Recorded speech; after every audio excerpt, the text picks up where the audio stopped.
Alright, welcome back guys to another AC free stream. Today we continue with the Colonial Saga in historical order, and yeah, we're currently in the year 1775, I believe. Very start of the American Revolution, and yeah, we just been to the Siege of Boston. So next we have the Battle of Bunker Hill as part of the beginning of the revolution. Definitely gonna be focusing on main story a lot today, but there's also still a few side stuff things I would like to do as well.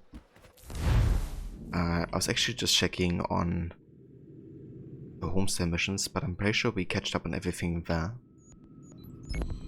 We could pick up this treasure. We haven't gotten that yet.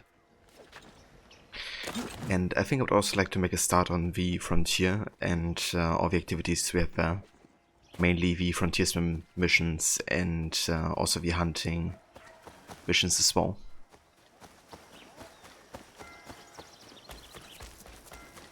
Hey Vijay, welcome in dude. Good morning to you.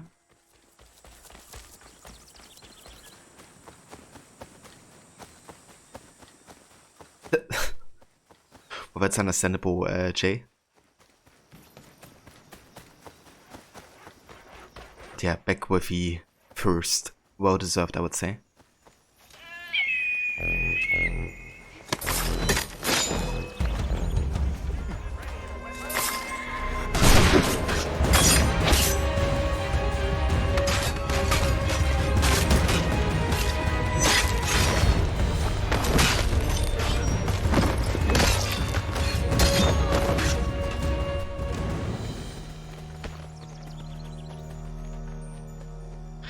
Assassino.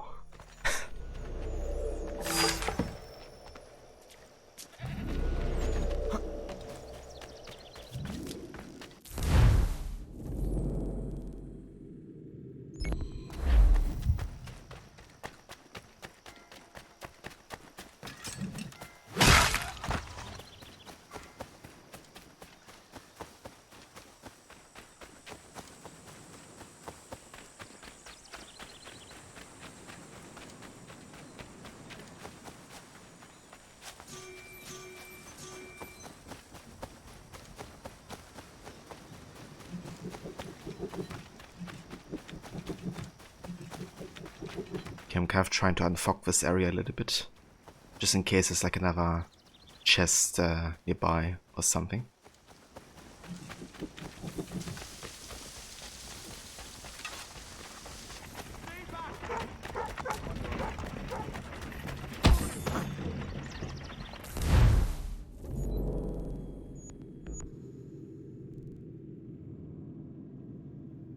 Alright. Let's head back to Davenport real quick. I would like to do some trading and all that. Maybe we can even craft something.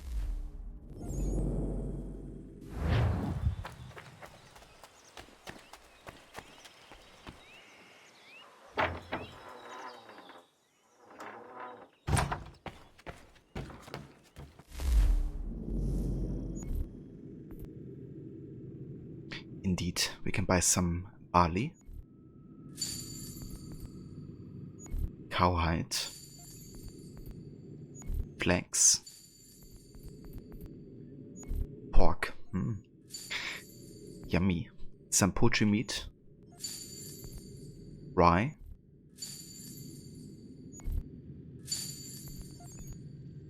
some wheat.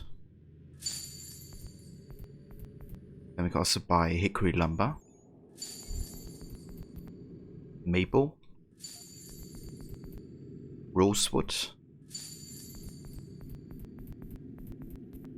and also a couple of pelts here.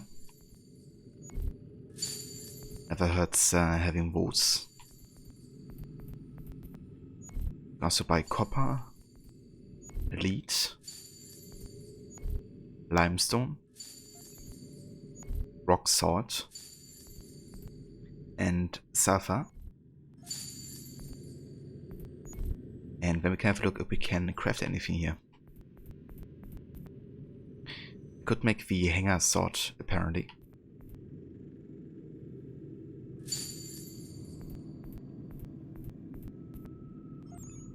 Also the Stonehead War Club. Then we can start crafting disinfectants, because we have a doctor now. Because we make flour. We can start crafting spirits, that's excellent, because spirits are really good to sell.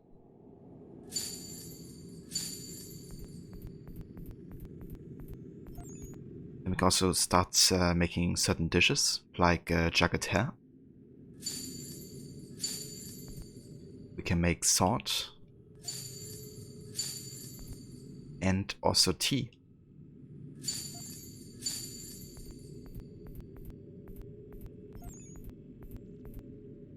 Okay, that's everything.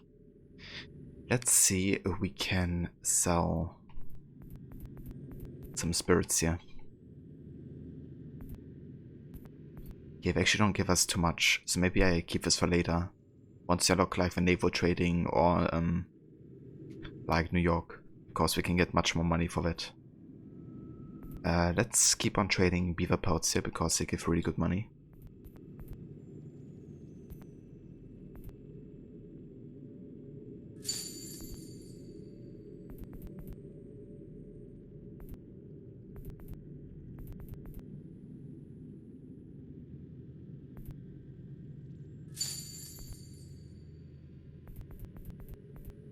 And let's also sell some jagged hair.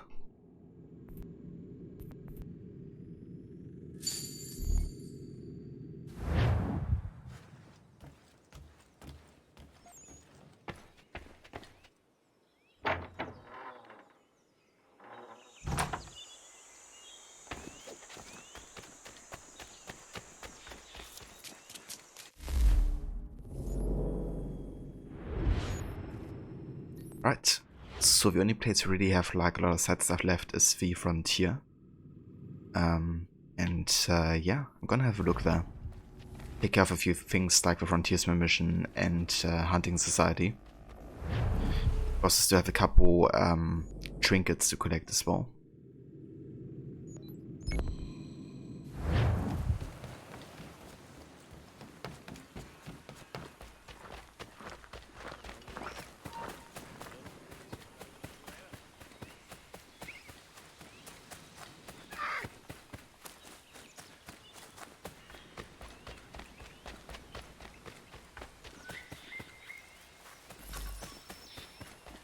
Thank you.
So another thing we can also take care of is the Brotherhood missions here.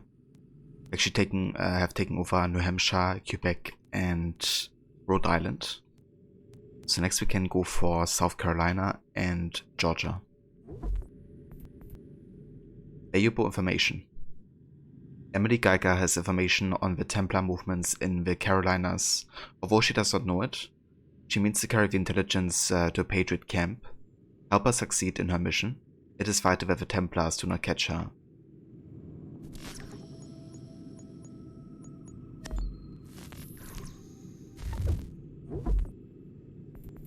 Georgia. Briar Creek. Samuel Albert is suspected of having turned to the Templars.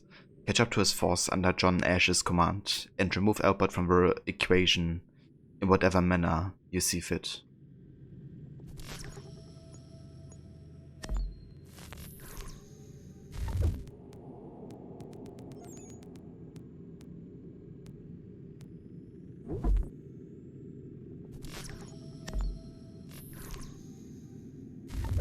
Okay, so I think Clipper can do a mission in Quebec to kind of like strengthen our influence there. Can he do that? Put up maybe here?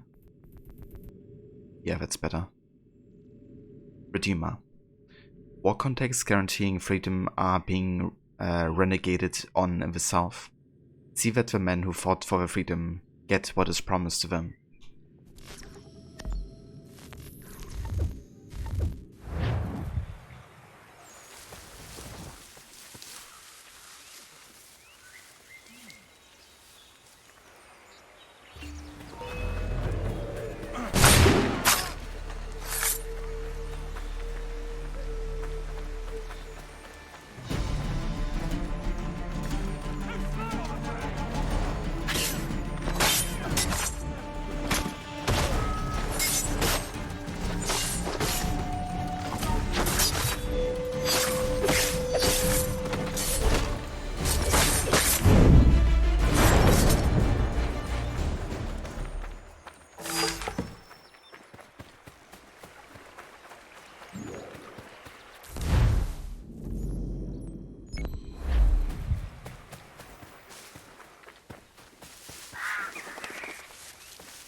Okay, so that's like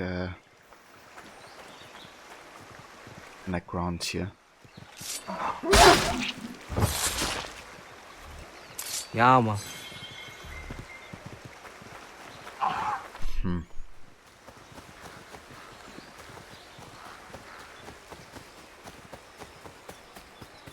Okay, maybe there's an entrance over here.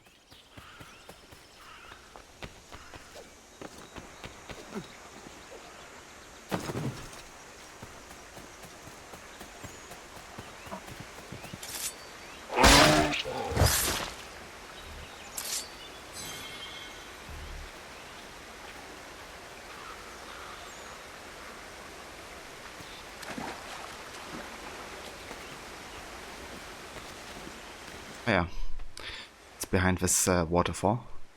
Interesting.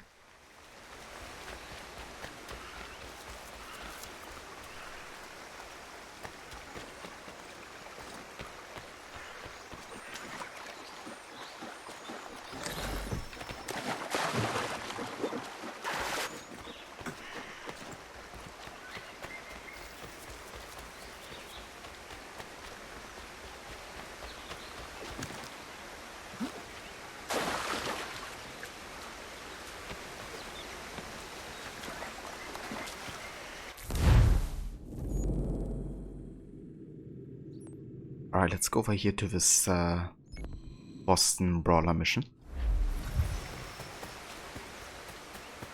Oh damn. Our convoy is also getting attacked over there. It's like it survives the ambush.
Thanks indeed, sir. Eva Grace, welcome in. Good morning to you.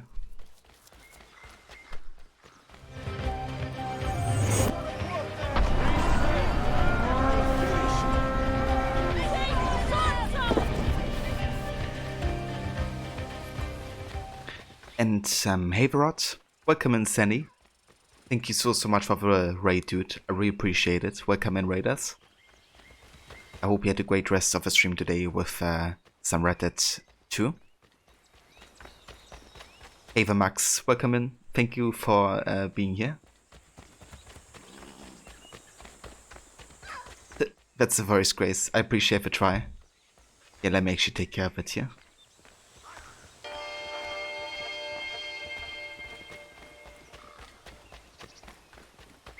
But yeah, how was the rest of it? I hope you killed Micah a few more times today.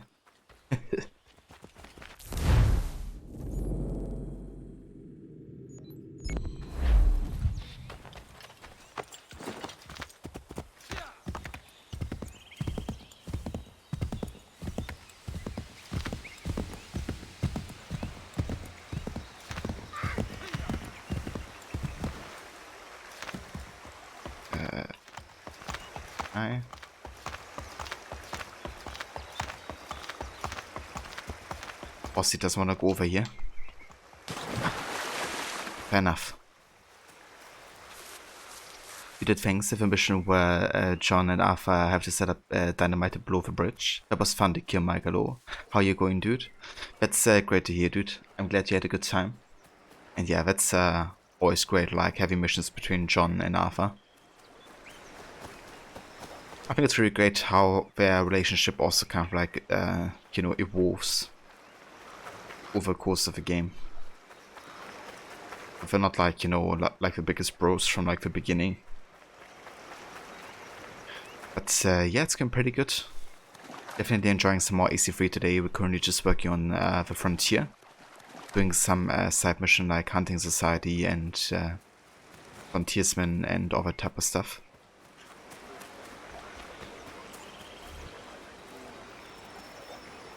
You look like a man up for a challenge.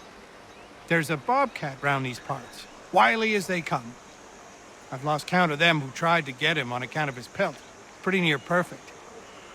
You got that? You'd make a mint, not to mention something of a reputation.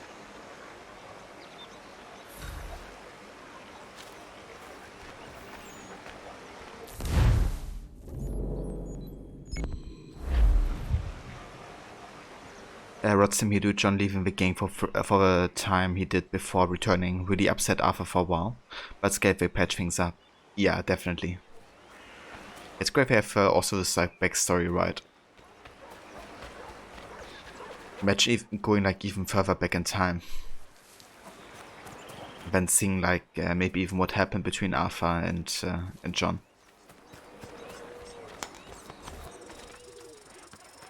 There's this one gunslinger character that's a bit older in the first Red Dead. Maybe, you know, he could make a great protagonist or something. Kind of forgot his name right now, but I think you meet him in Mexico.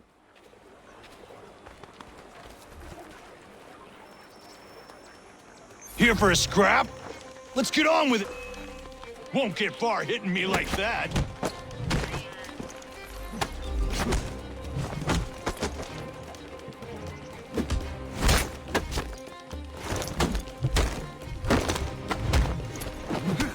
You want a chance? You gotta hit me!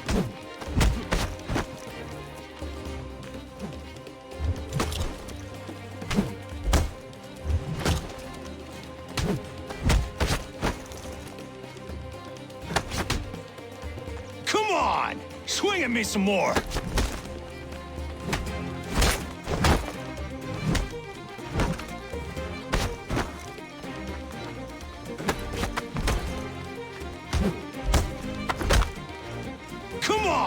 Swing at me some more!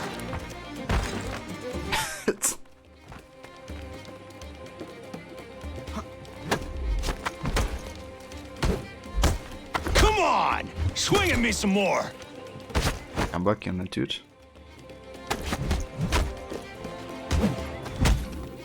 Right right on my arse!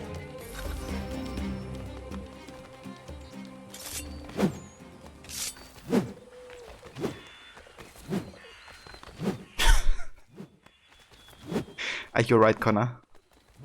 He's like trying to assassinate the dude on the ground.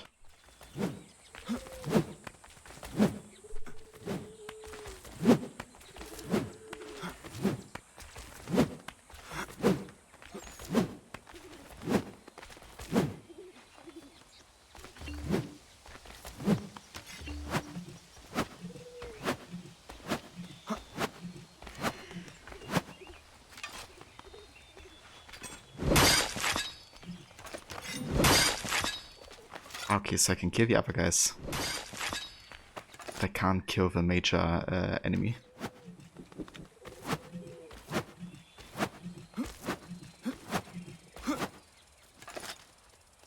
Ah, yeah, that's him. Landon Ricketts.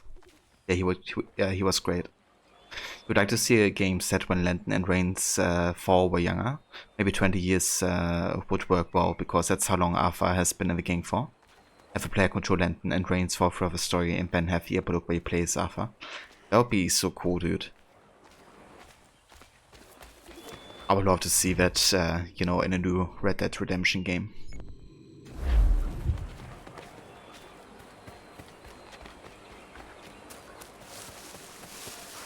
Yeah, there's like so much opportunity and potential for the Red Dead series, I think. I would also love to see a story where you control Sadie and have her be the protagonist like post Red Dead 2. But still before Red Dead 1. A bit of practice is always good. Exactly. There's a lot of enemies here.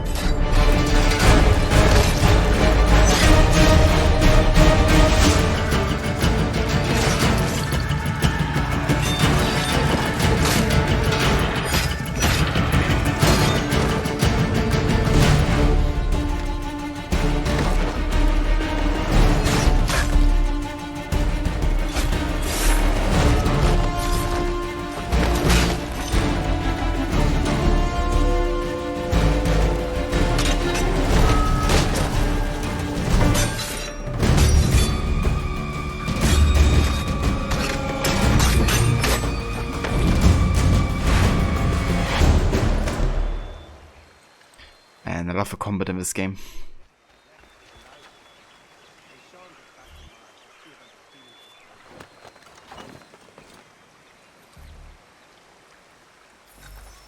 Oh yeah.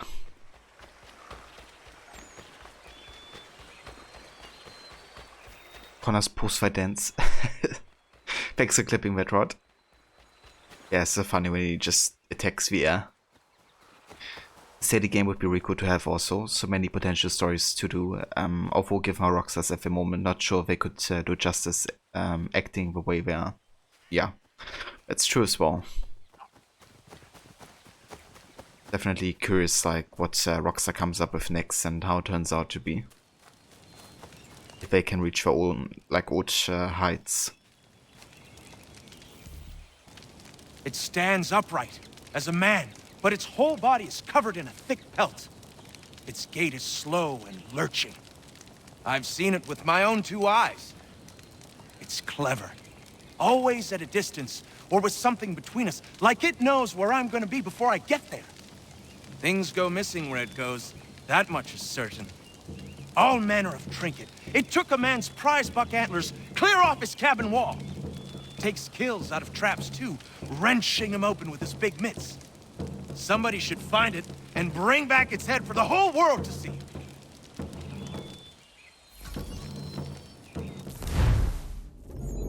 Okay, so gotta find the Sasquatch hideout. But yeah, those are more like passive quests that just spawn wherever they're located. So I guess the Sasquatch is up here.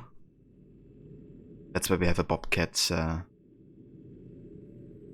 of like hunting opportunity. Okay.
Ah, nice. All of our assassins were successful, actually. Let's go ahead and do some more missions here. We have South Carolina still. Swamp Fox. Francis Marion, better known as the Swamp Fox, must be stopped. His tactics are questionable and motives unclear. Venture to the South Carolina marshland and stop him in any way you can. Ah, nice. Clippers level 4 ready. Oh yeah. Okay, Stefan can do this.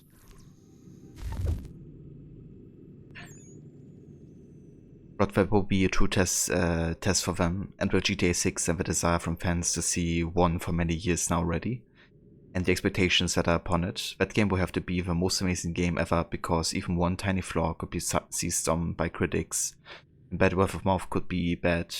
Maybe not on a catastrophic level, because you're sure they would still make money, but after how long it's taking, that game has a lot to live up to. Yeah, for sure. Considering it will also kind of like be the future of the series, which I mean is one of the biggest gaming series ever. There's like a lot of weight on it. But yeah, I really do hope they're gonna deliver on that front. Kettle Creek. John Boyd is acting on behalf of the Templars, marching a loyalist militia to British-occupied Augusta. Intercept the column and bring Boyd down.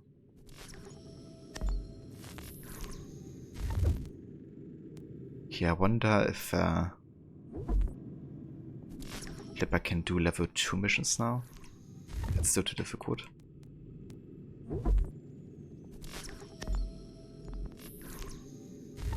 Okay, in that case he can do another mission in New Hampshire, maybe?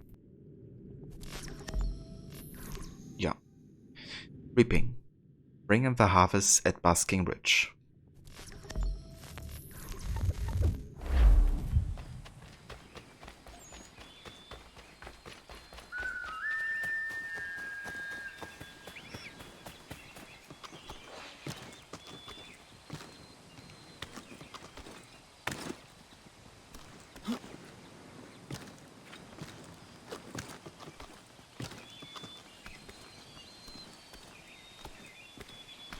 Bethesda are in a similar situation with the next Elder Scrolls 2, the follow-up to Skyrim will have to live up to.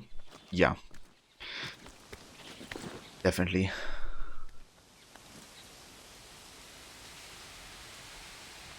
I mean, it's also been like, how long? Like 10 years or something since Skyrim released?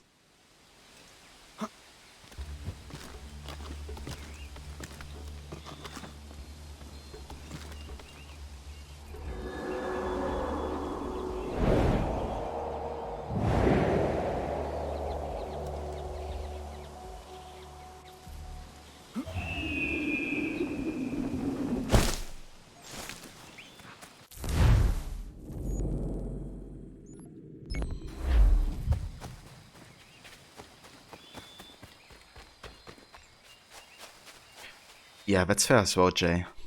And I mean also the community behind Skyrim and like all the modders that also kind of like fix the game for Bethesda.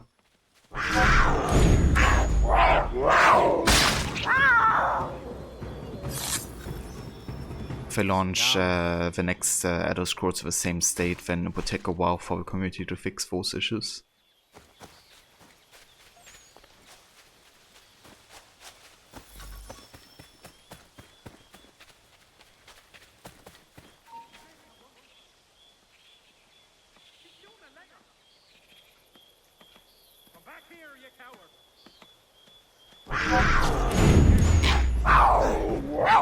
Perfect timing.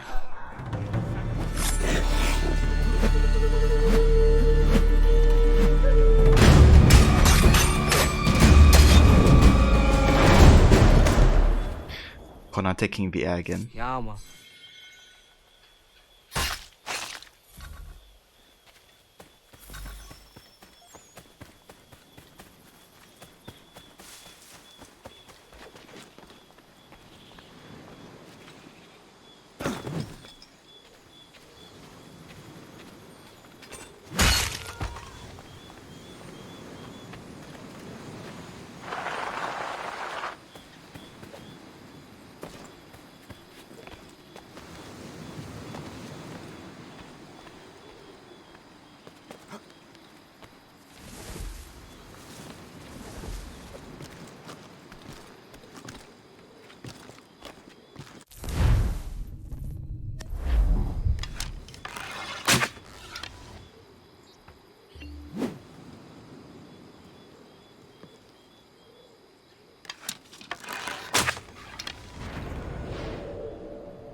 come over here. That's right.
America. That's what I think every time he puts up that American flag there.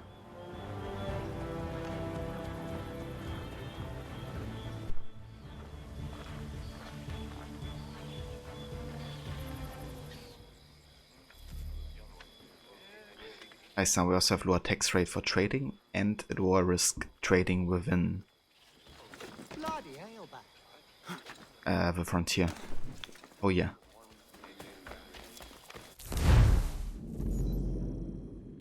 Alrighty. Where do we want to go next? How about we go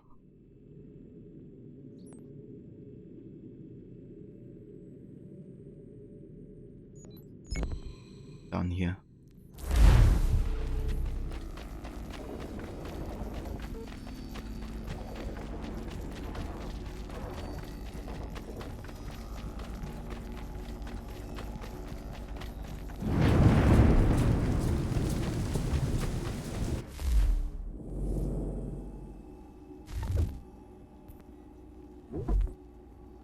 Right, these are the newspaper articles. I'm not gonna read them because we already have the event database entries and they're just like another form of them.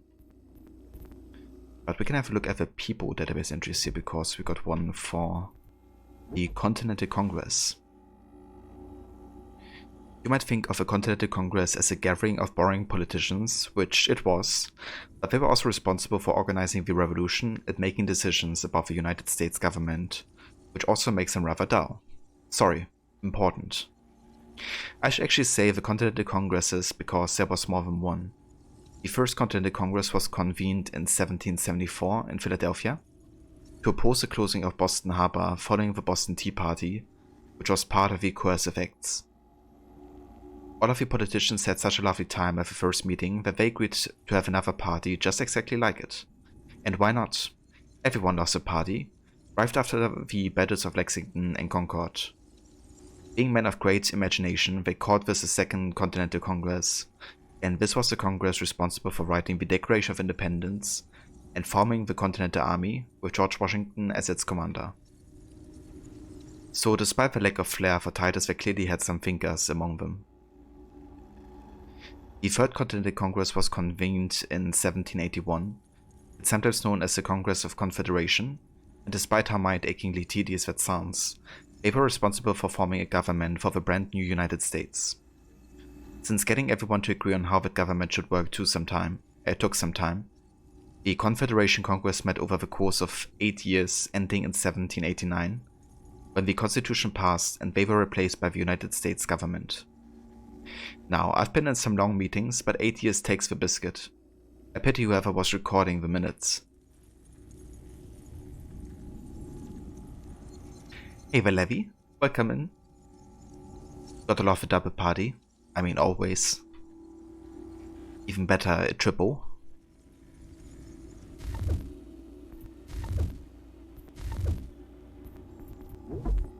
And we also have events. We have the Siege of Boston, which took place from April 19th to March 17th, from 1775 to 1776.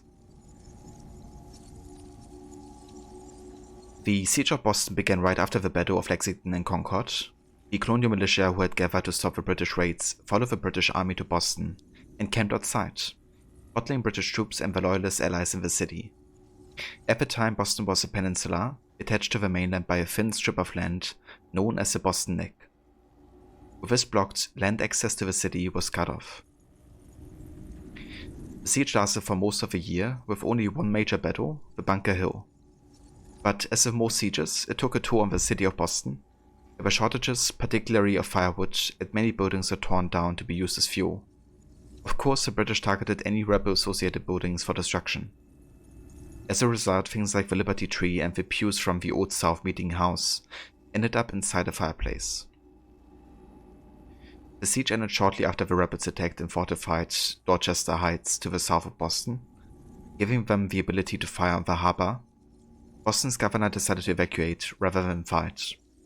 On March 17th, Loyalist ships sailed out of the city. March 17th is now known as the Evacuation Day, and is a holiday in some parts of Massachusetts. The fact that it also is St. Patrick's Day is a mere coincidence, though it is said that in ancient Gaelic, evacuation means drinking as many pints as possible and being sick in a bin, so you never know.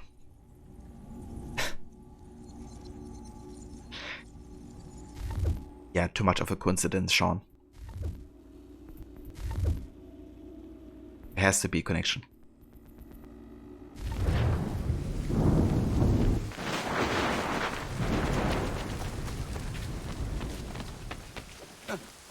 Drink as many pints as possible sounds like fun until it escalates. Yeah. Sounds like St. Patrick's Day.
Ja, Mann.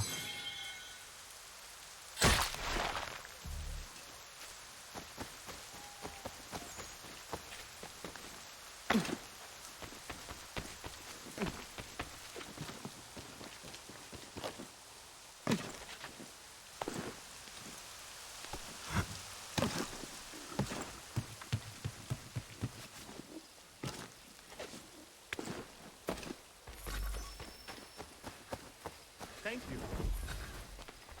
Thank you. Okay, so this is underground again. So we gotta find wherever the entrance is located.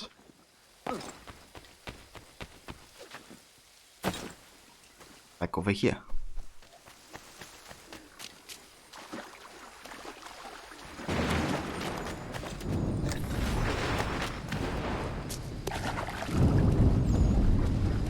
Kind of dark in here, not gonna lie. We have a meeting now and then had to present the actual plan for your entire group because everyone was on holiday but you. So you had to do the group effort by yourself. Jesus. I mean, I think nobody's gonna blame you, you know, considering you have to do all of it by yourself. But yeah, that sounds like a lot.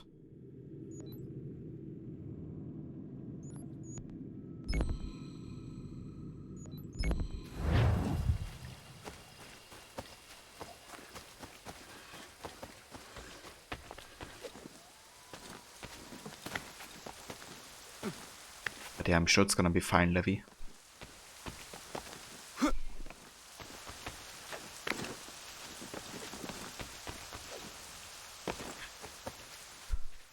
Yeah, exactly. I'm in a pursuit. Just do that. Welcome and do it.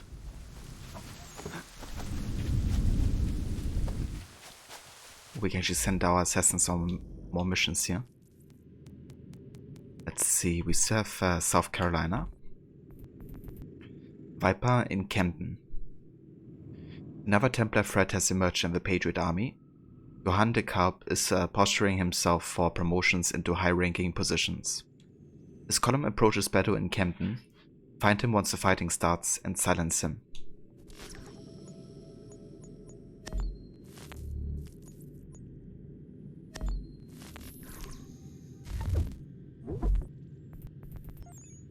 Savannah. Major General Robert Hoe is set to challenge Archibald Campbell's regulars, who have landed in Savannah. Hoe has been connected to the Templars and his current plan of action has not been approved by Commander Washington. Get to Savannah and unhinge Hoe's plan.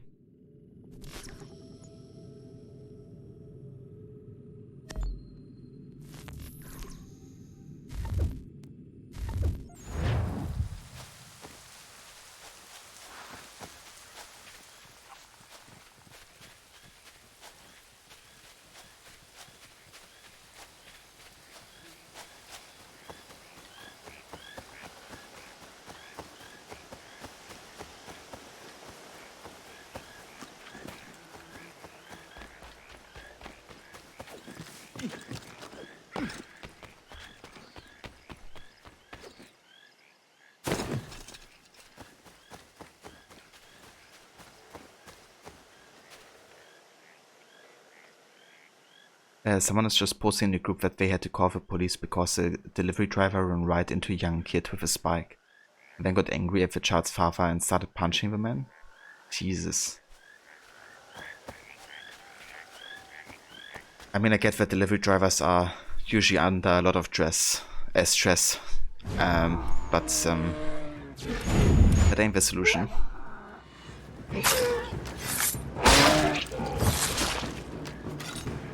Ja, man.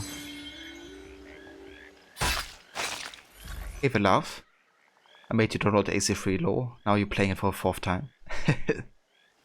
That's great to hear, love. I'm glad that inspired you to boot up the game again. And yeah, I love it. So I hope you also have a good time playing it for the 4th time.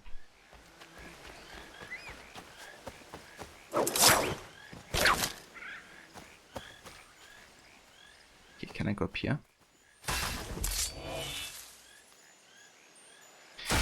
Yeah, AC3 is definitely still my favorite game of a colonial saga in AC3. I also still love Black Flag so much, I would say almost equally. But AC3 just hits like the classic AC spots more for me. Both with modern day and also with like the gameplay, I guess. Being more focused on like, I guess what assassins do.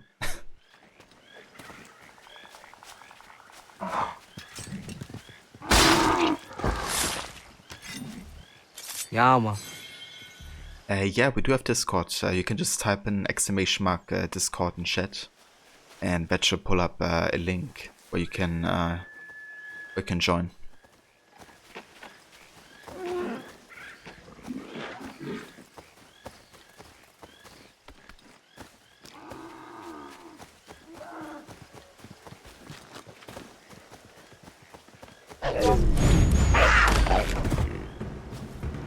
Ja, Mann.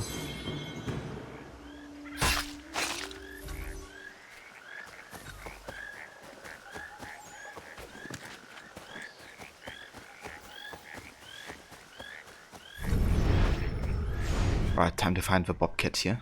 Hold up, there's also a trinket nearby.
Yeah, it takes a while until you're fully approved on the server. You kind of like avoid, having any trolls just join the server and post stuff. But you're gonna be soon approved, and then you will see the rest of the server.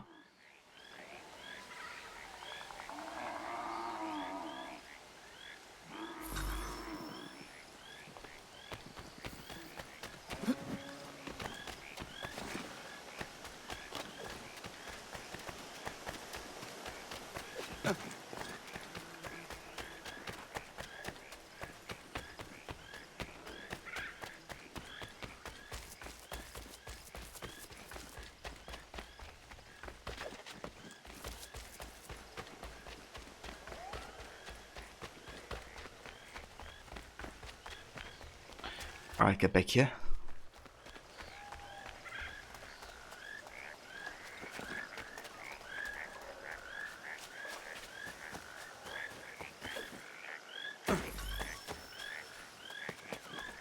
Damn, didn't even have a chance to get it. I think you pretty much have to like immediately shoot it.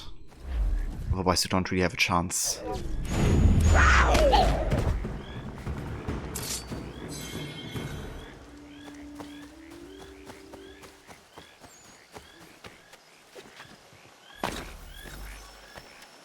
Oh, nice.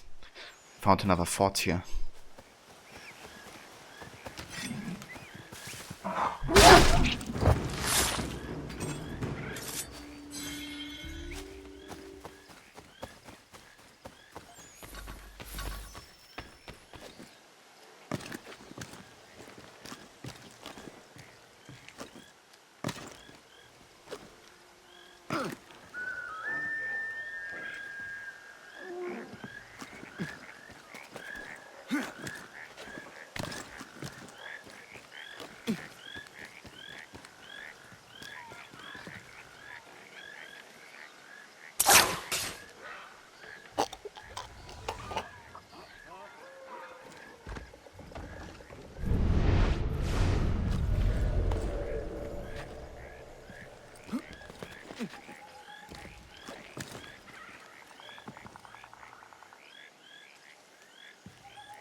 My physician get it.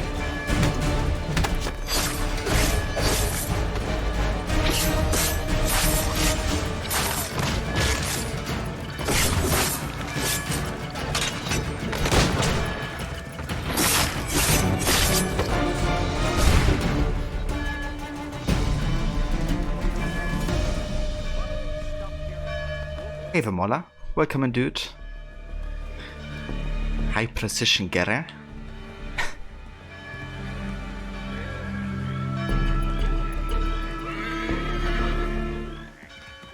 But it would be cool to have an assassin that is also an engineer and inventor. That way you could have them create unique weapons to use. That would be quite cool actually. You know, to have somebody who's like a tinker of some sort. Like, I would love to see that. I always would love to play like Sean in modern day, you know. And also like seeing his kind of like ego vision. Wouldn't be quite like the tinker archetype, but would also be quite interesting. You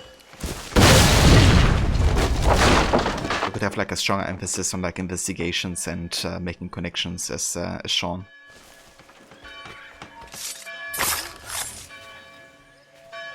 Can I please move over here?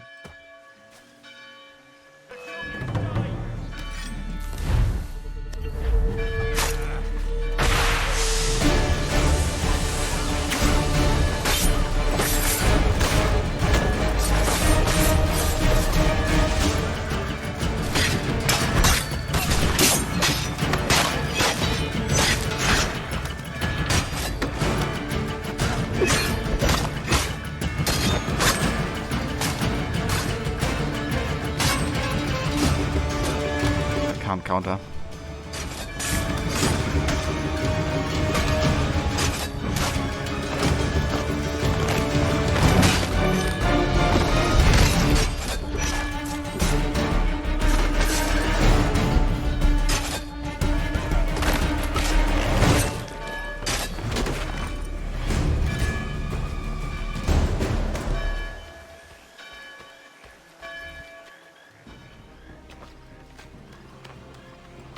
And yeah, it's going good, Mola. Having a nice day so far. Always good to be back to play more of this. Go away, Desmond. Sean. yeah, Sean is just great. Also good comedic relief, I think. Would love to see modern day assassin like Desmond missions in this one.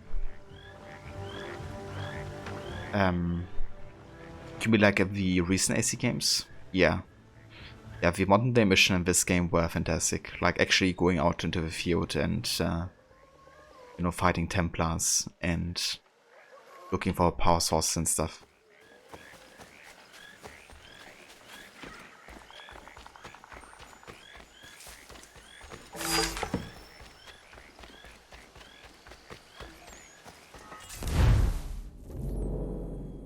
Okay, let's see if we can hunt the Bobcat again. Let's give this another try.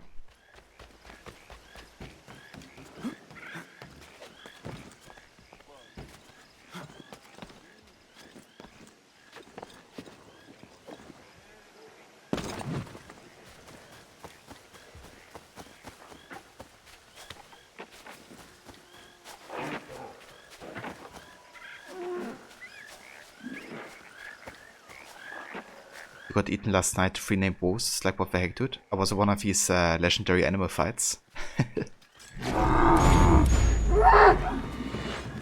Yeah, they can be quite tough to fight.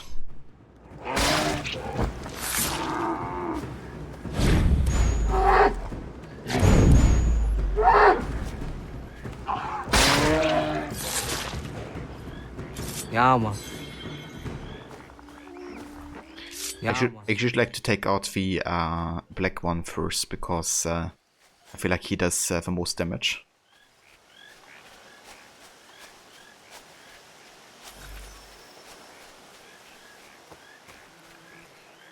Question or opinion from you guys: should you and Valhalla ally with a city where your brother is meeting the Brothers of Ragnar, or should you do other cities first? I would definitely recommend going by order of level. The thing is, I kind of like changed it where you can't see what area was what, but there's like an IGN guide, I think. I could maybe send you that later, which actually showcases the order of level of regions. So I would definitely go for Leicestershire and Grenobleshire first, because they're both initially level 20 areas, and are meant to be played around that level area. And after that, I'm not quite sure what comes next. I think East Anglia or something. But yeah, there's like an IGN guide going about the initial level requirement for each area. So yeah, we'll just follow that. It's definitely the most accurate kind of like way of playing it in the proper order.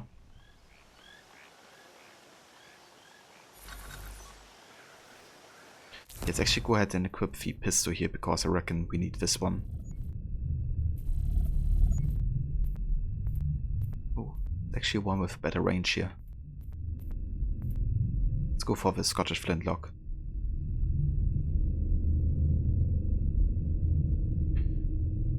Then there's a gem from AC2. What part of I am busy don't you understand? Is it the I bit that refers to me? Is it the M bit? That's like a doing thing. Is it that I'm busy? I'm busy. Oh man, I just love annoying Sean. You know, and hearing all of his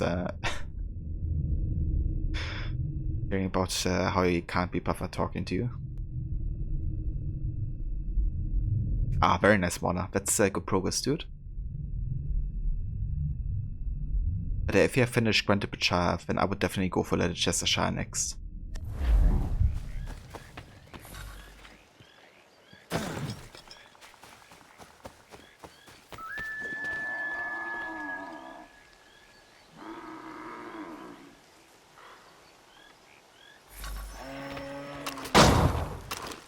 Alright, got it.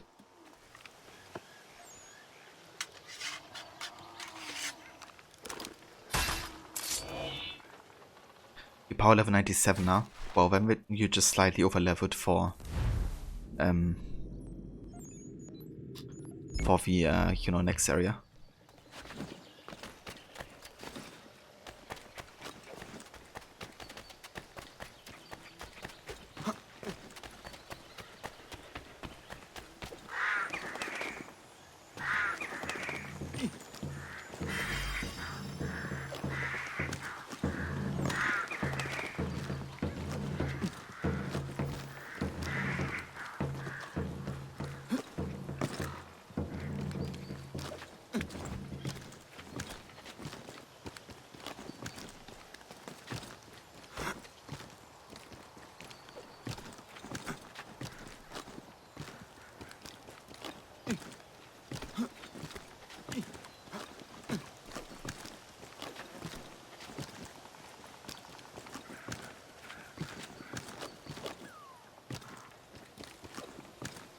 And tree parkour is so damn satisfying in this game, honestly.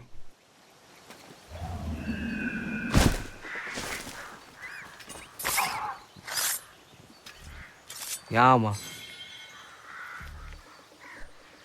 The last mission you did was super cute with the kids from your home base and the wolf. What lesson did we learn, kids? You should always be friends with animals. They're nice and cute. Oh yeah. Yeah, I also love how you can name the wolf as well, right? What name did you go for? You also killed 2 of the 3 Templars you found. 1 sister so far. Very nice. Yeah, man, I'm actually really looking forward to play Valhalla again. Even though it's like such a long game, but it just also has so many great moments. But it's still gonna be wow. First you gotta finish this game, and then Liberation and Rogue. Oh, Rogue is basically finished. And Unity, Syndicate, Odyssey, Origins. So it's still gonna be wow, but I'm looking forward to it. Alright, time to find the Sasquatch.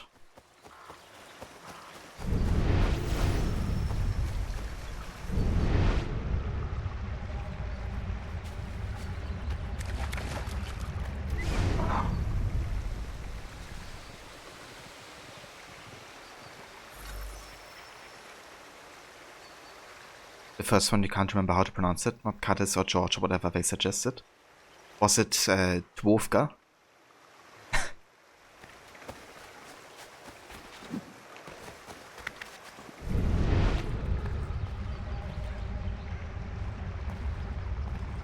Okay.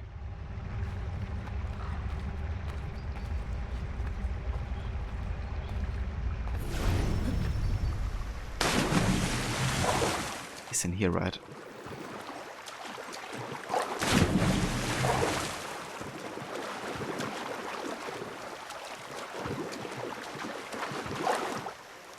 Dubrovka? Yeah. It's also the same name I choose every time I get to name the wolf.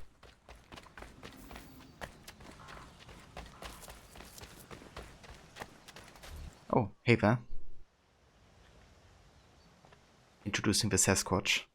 Hello. You're the chap that was down the hill, yes? Welcome. Care for a leg of venison? Maybe a hen? I have some lovely wine if you like. A Bordeaux. No, thank you. Who are you and what is this place? I'm just a man and this is my home. Doesn't look like much from the outside, but that's sort of the point. Not much of a people person. The locals think you are a demon of some sort. Is that what they're saying now? Probably frustrated on account of my naughty little habit. I take things. I know it's wrong, I do, but I just can't help myself. Thing is, I like my privacy. If I gave you some coin, might you keep my home a secret? I'd be much obliged.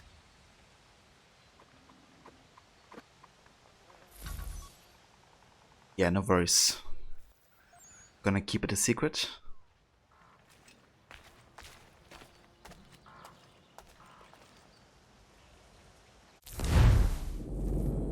Sasquatch. I found the beast Boone spoke of, covered in fur head to toe.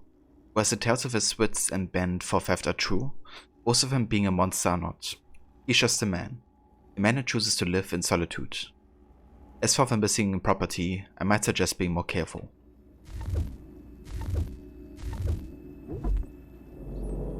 Very nice. Alright. So,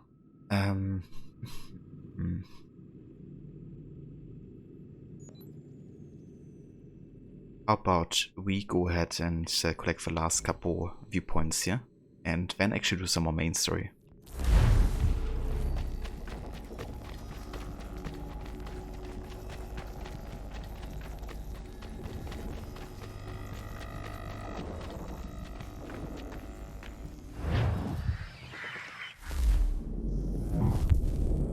We can also send our assassins out for more missions here. Let's go back to South Carolina, and we can actually take it over. Sleeping in Sugar Creek. Patriot officer Thomas Hunter has lost his fighting edge and is rumored to be sleeping through marches and skirmishes. Thus far he's been fortunate, but as Benastry Tarleton's dragoons descend upon him, his luck will undoubtedly run out. Get there and set him straight before he and his men fought to Tarleton's quarter.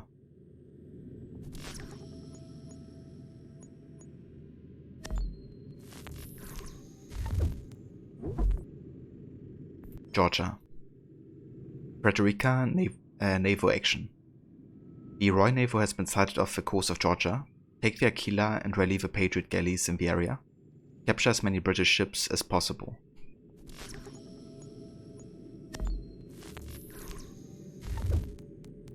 And then we could also do another mission to strengthen our influence.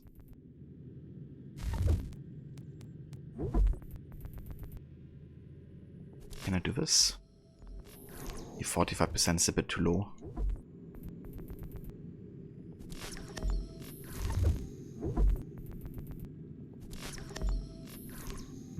I mean, we might as well try a level 2 mission here.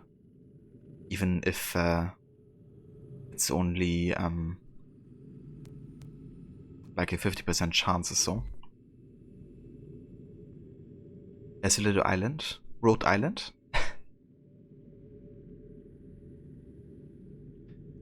Leave the colonies and come to Michigan to visit you.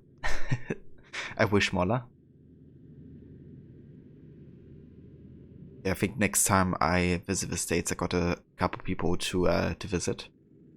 I also promised Jay to come by for beer.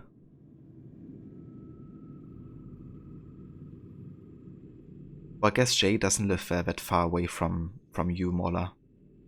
At least, roughly, I think.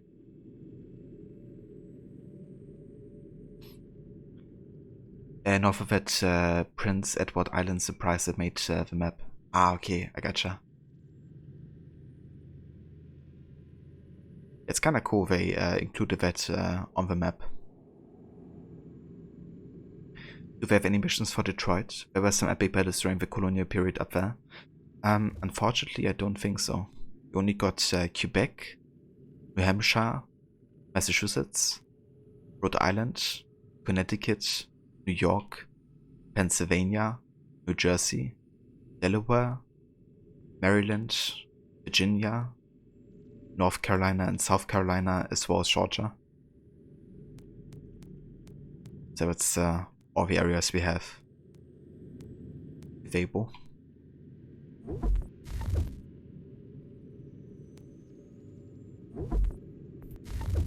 Okay, let's actually work on Connecticut next. Quiet Connecticut. Connecticut is in the midst of debates regarding the revolution, much like Maryland and Delaware.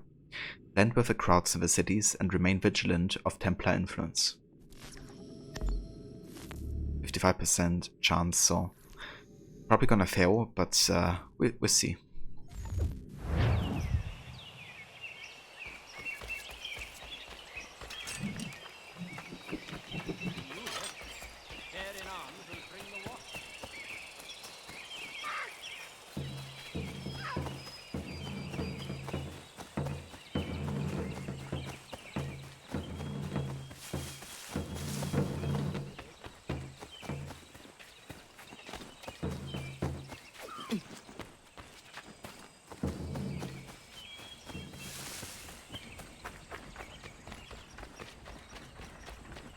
Oh, that's Fiat Vo.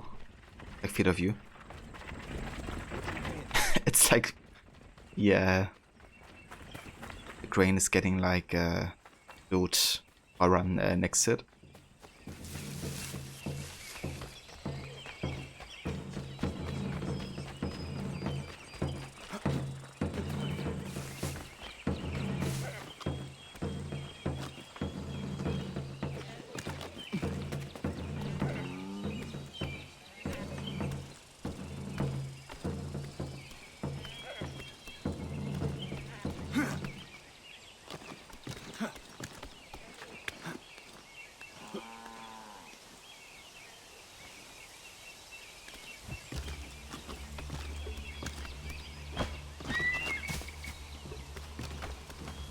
Okay, no idea where the haystack is, but I'm sure it's somewhere.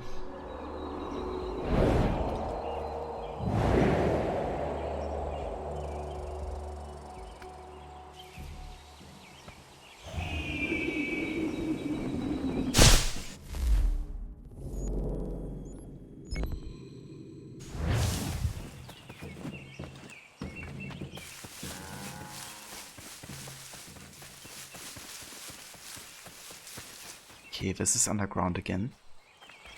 Let's find the entrance.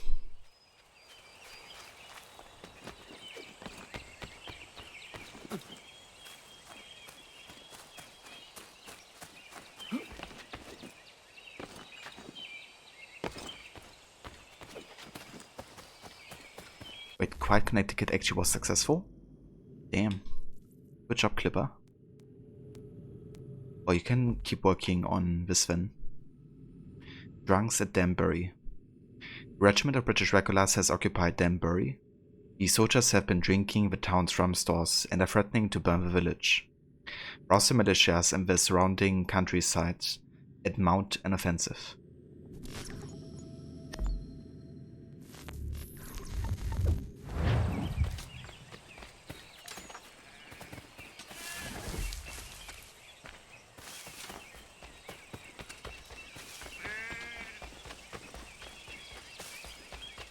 Why is the rum always gone? Get your rum when you fix this damn door.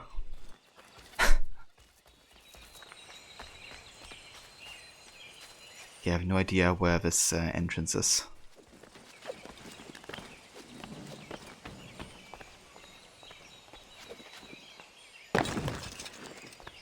Ah, never mind, it's up here.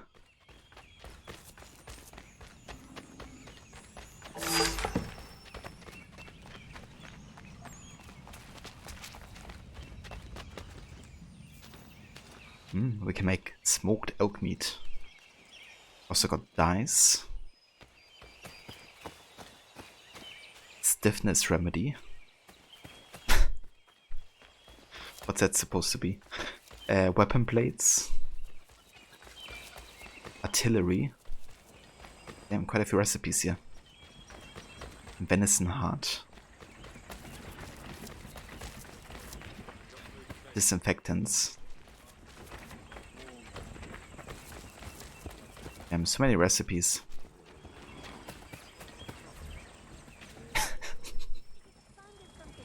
Yeah, I was thinking something like that, Mauler. Okay, let's head over here.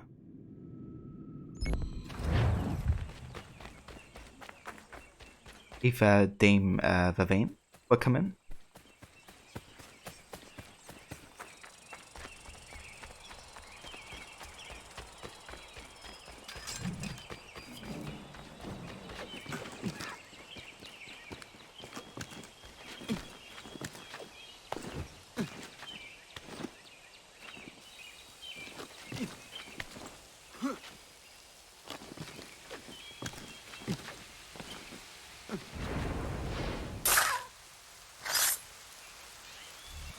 Ja, Mann.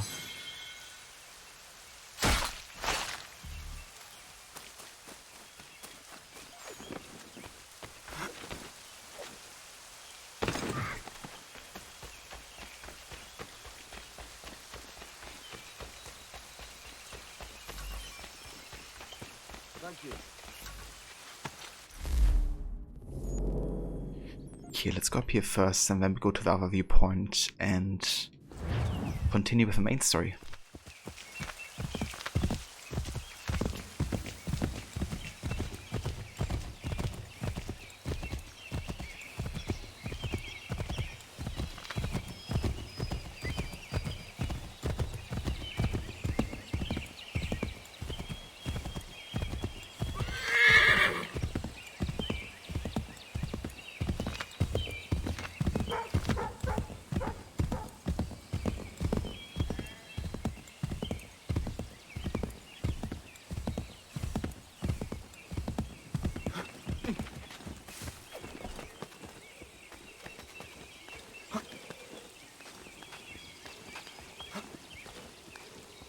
Can't believe how warm it is this week. Perfect 70 Fahrenheit, 19 degrees Celsius.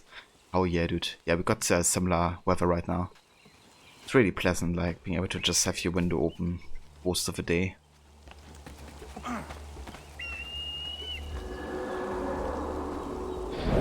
Watch a bit of Access the Animals playing Unity with a mod that lets you play as Elise instead of Arno, and it was funny seeing Elise kiss Elise in the scene at her initiation near the start of the game. That's kind of funny because I also watched a bit of Edward. Actually, I also watched the, I think even the same mission, but only for like a few minutes. So I didn't get to the part where, you know, they actually kiss each other, or like any cutscene stuff. I just watched a bit of gameplay. But they look kind of funny. Like, there's one cutscene where if you get spotted, you get thrown off the party.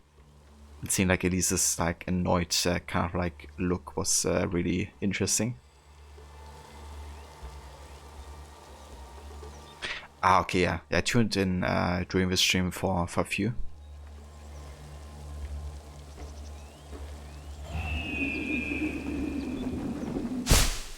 But they're definitely funny mods.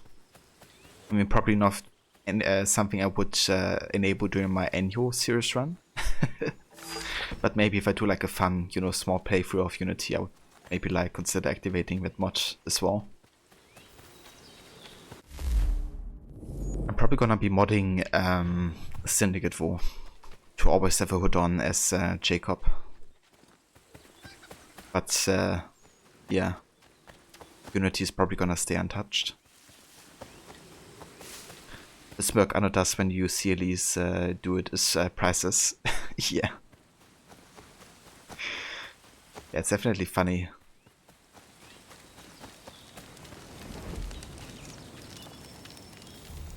I'd been out in the pucker brush for 6 weeks. Game was scarce in the area, and my belly needed filling, so I broke for the coast and some crab or lobster from the tide pools. That's when I saw it. A lighthouse said to have been abandoned years ago, but there it was, fires a-burning. Then the sound happened. A moaning in the wind. My heart crept up my throat so high I could taste it. Just then, a 10-point buck startled, and I took after it. Got the buck, but never went back to that lighthouse. Spirits in there, I wager, and I'd challenge any man to set foot inside. Haven't we just been to the lighthouse? Beaches up there are teeming with crab. Nobody goes there on account of the lighthouse. I figure so long as I keep away from it, no reason for those troubled souls to bother me.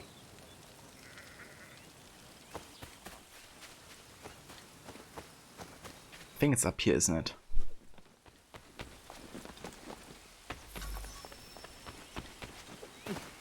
Crying in the wind. I've heard it. My wife's heard it.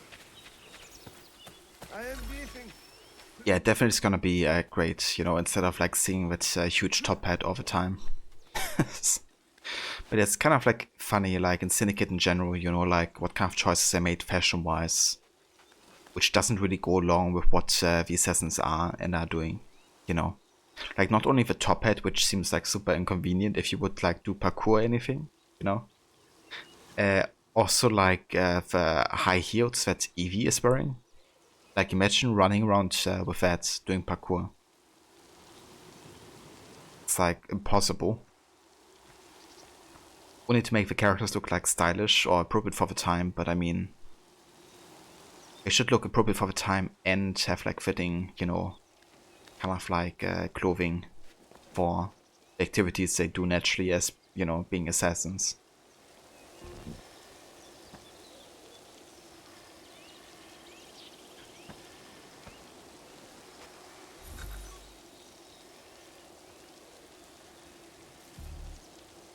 Yeah, it would have been better to have it like being part of an outfit rather than, you know, before literally almost all the outfits for Jacob. Or at least give us, you know, kind of like the opportunity to toggle it whenever you want to. I went to the lighthouse and it was abandoned. Among the debris left by its previous occupants, I found nothing more than a scarecrow. There are no spirits up there, none that must be feared at any rate.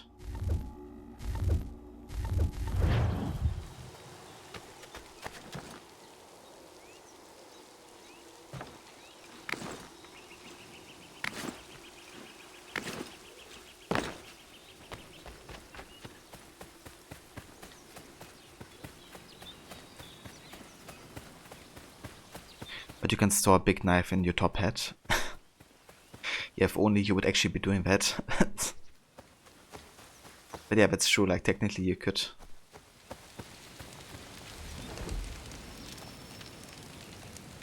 You have the logic you back go with and having the hood only able to be put on when wanting the character to go into sneak mode. Yeah. Yeah, I mean they like purposefully went out of their way to not make it available, right? During like standing or during cutscenes. Even though there's even like some bugs that can happen where the hood is displayed, you know, and there's like no issue at all with having it so. Like there's the physics and everything. Nothing stands in the way of like having that be an option, except for Quebec not wanting to. And that's just something I really, like that really annoys me. Also with, you know, Odyssey as well, they did the same thing there. Fortunately, you have mods now, which enables most of your like headgear during cutscenes, but yeah. Yeah, in Valhalla it's an option to have it during cutscenes, fortunately, Mola. But in Odyssey it was removed, same as in Syndicate. I know Quebec just hates hoods, I guess, or like headgear. I've never seen him myself, but I've heard the stories from here to Kentucky. A German mercenary, Hessians, what they call them, was fighting a battle when a cannonball took his head clean off. His whole battalion was routed, and they lost the encounter. But the lad didn't die. He's been wandering the bush on horseback around the battlefield ever since, searching for his head, chasing innocents when he sees them, taking their domes for his own. He wears a pumpkin for a head now, until he finds what he's looking for. Like I said, I haven't seen him, but I have seen the bodies he leaves lying about, headless and grotesque. God rest their souls.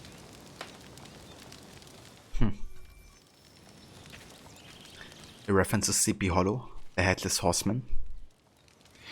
You just mean when you have your hood on, it doesn't keep you from being seen. Yeah, it's not like, you know, it's gonna make it particularly easier to be unseen. But you have to have your hood on during, like in distrust areas, right? So, it definitely does serve a purpose there to be, like, not seen immediately. Or not have your identity revealed immediately. But doesn't, like, increase your stealth stats or anything. You vacate the series and want to run it into the ground. Yeah. Hey, for Aura. Welcome in. How are you doing? Good morning to you.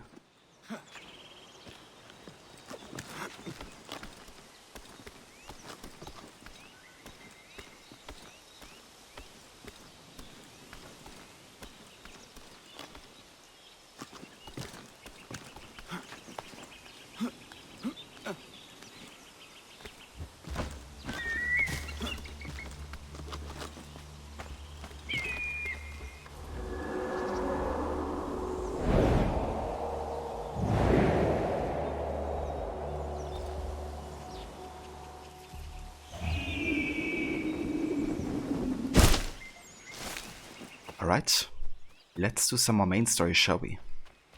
First I'm gonna have a quick look at the timetable here for the playthrough.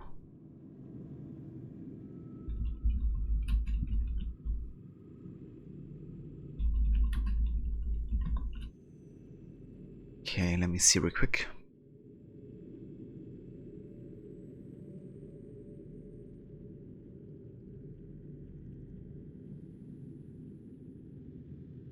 Okay, so we're currently in the time segment from 1775 until July of 76, which is sequence 7 to 8. So we can finish sequence 8 completely, and then we can do a couple naval missions before we go back to Liberation. Okay, so we can just focus on main story for now.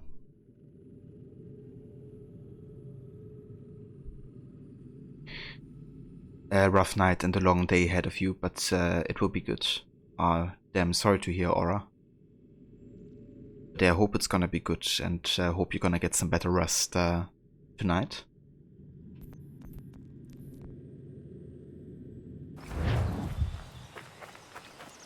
Hold and state your business!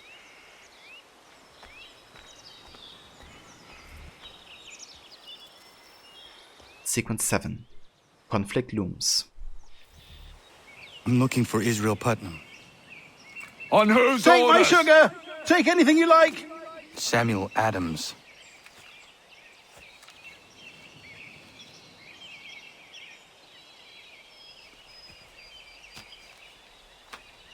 Follow me. Follow me.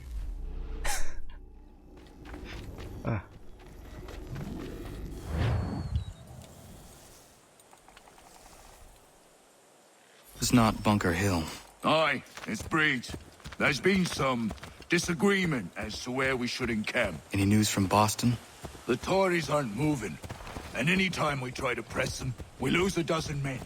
I think Putnam and the others plan to assemble artillery on these hills. A good shelling might make the Red Coast rethink their strategy. And what of John Pitcairn? That bastard's the cagiest of the bunch. He's appeared time to taunt us or send regards by way of cannon fire. It's all right, though. He'll have what's coming to him soon enough.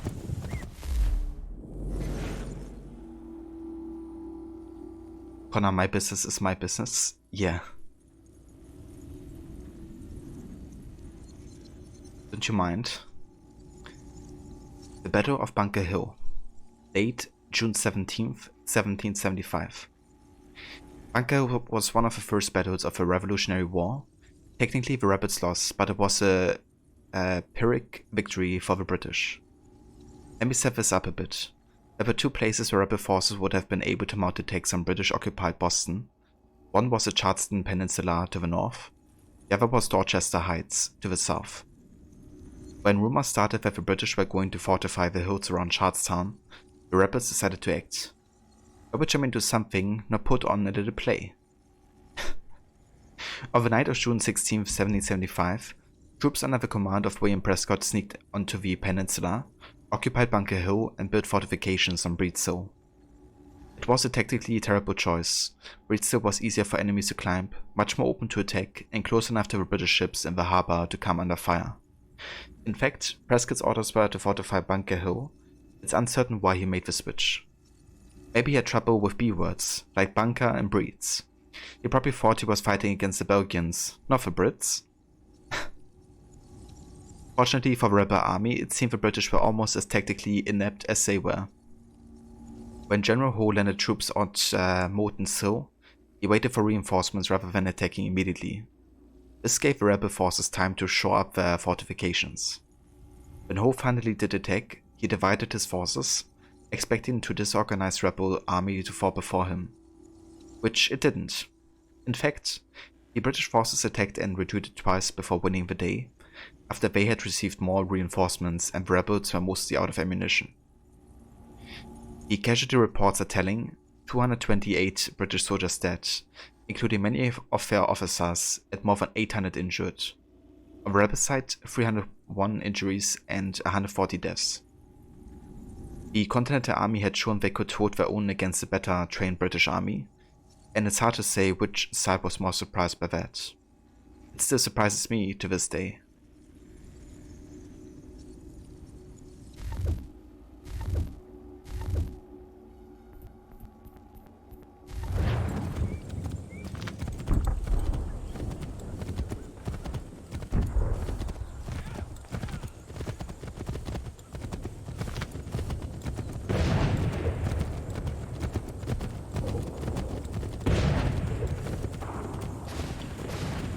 Putnam's just up ahead. You can't miss.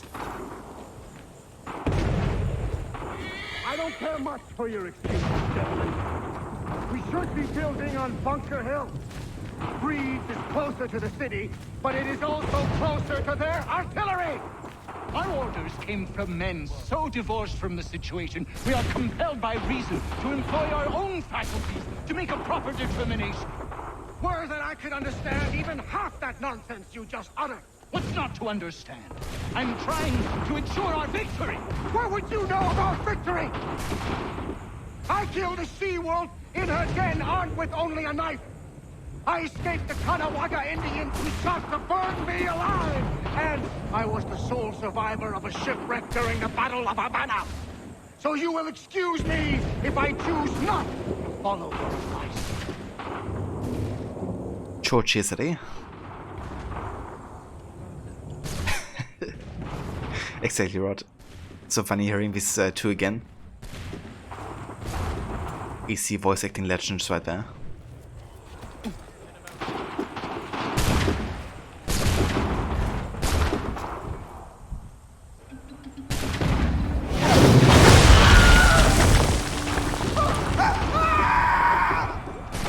I wish my case. I'm going back to Bunker Hill. Good day, gentlemen. General Putnam, What? I'm looking for John Victor. I was told you would be able to help me find him. He's tucked away inside that city with no reason to leave. As long as that ship continues its assault, we'll never flush him out. But if the ship was silenced... Oh, that poor John might be forced to get off his arse and come forward. I shall fly this flag to signal my success. And I shall speak fondly of you at your funeral.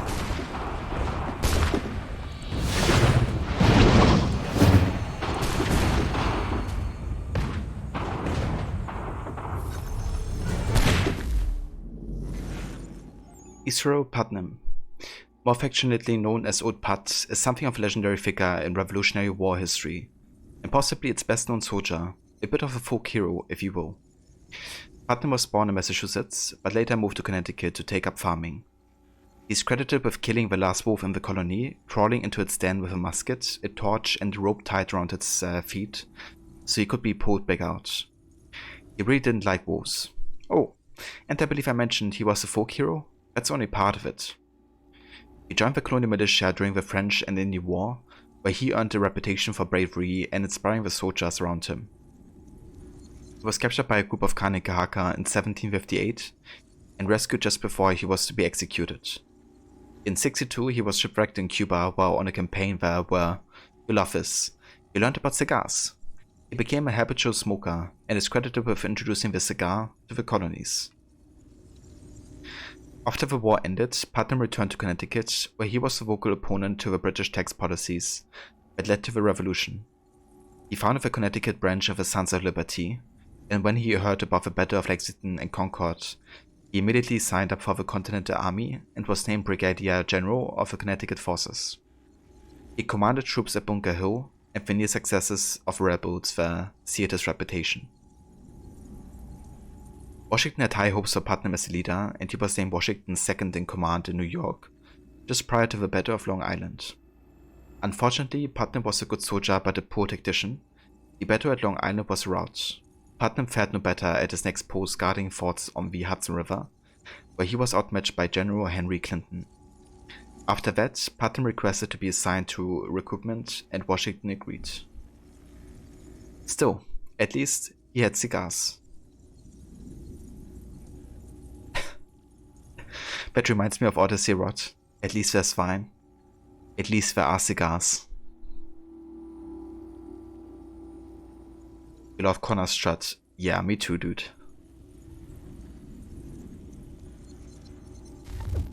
At least there's wine. Yeah. Okay, so we can't take damage by crossing charts down here.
Didn't take damage. Nice. Are you kidding me? I got hit while being in my jump? That's... Okay. Let's reload.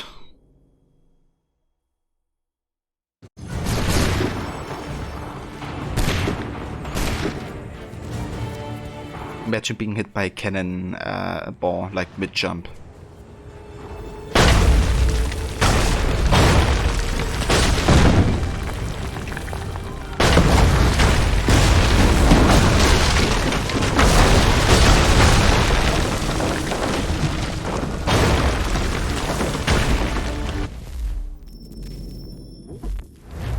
Man, this mission is like RNG heavy sometimes.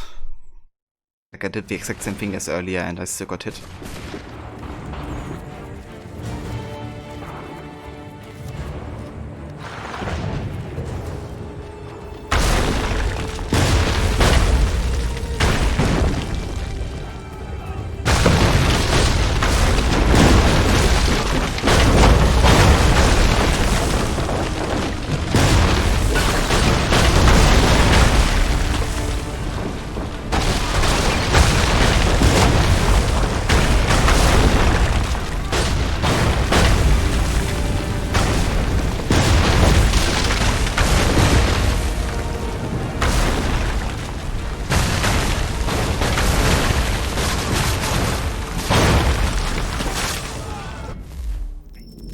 Kidding me. Just before I went to the checkpoint there.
Now we get to the tricky part here. We gotta air assassinate Grenadier and remain undetected while on board of the ships.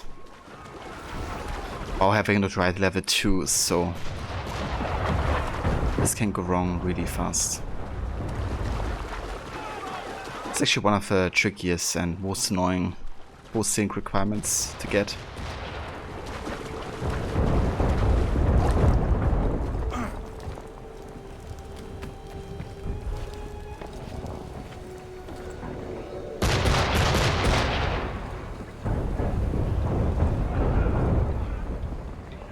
Can you go up, Connor?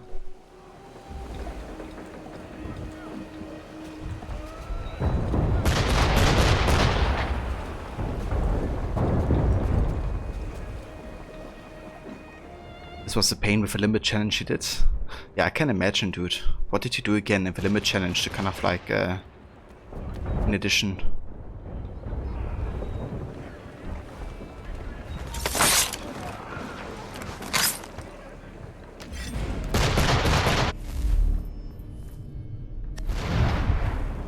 Okay, let's throw a smoke bomb here.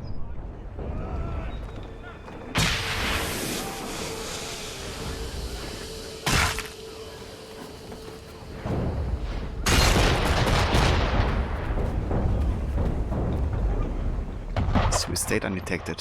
That's good. These guys are still looking in our direction, so it's an issue.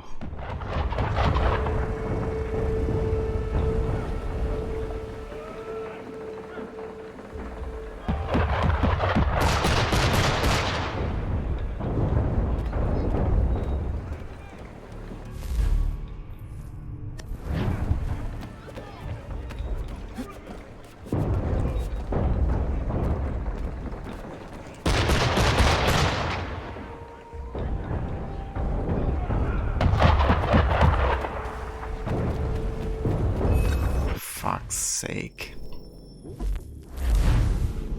And he detected me way too fast there.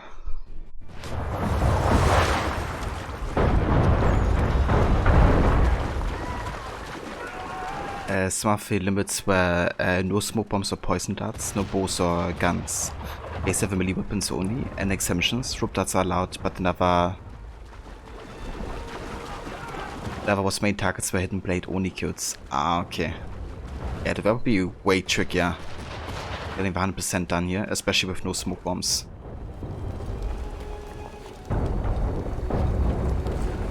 One thing that also kind of annoys me is if you use the smoke bomb here and you reload checkpoint, then you're gonna lose the one used beforehand.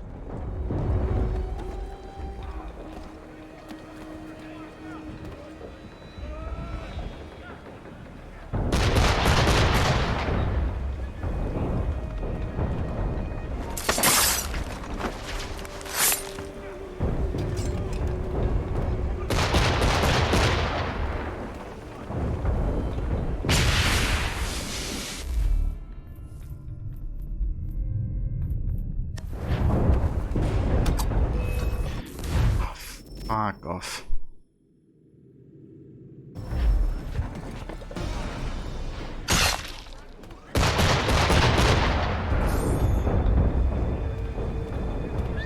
At least you get a smoke bomb back here. So if I reload, then I probably still have one, I hope.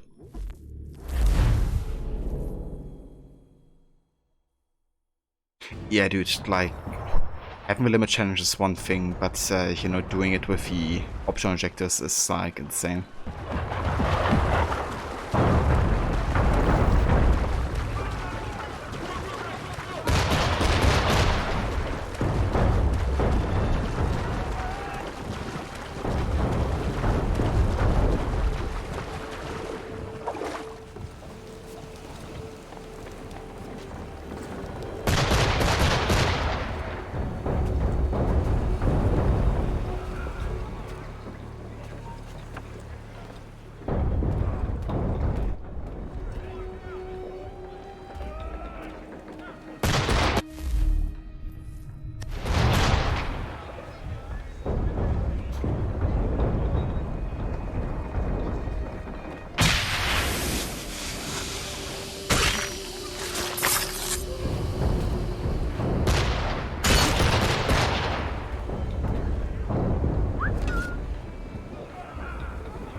seriously?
Fuck off. No, no, no.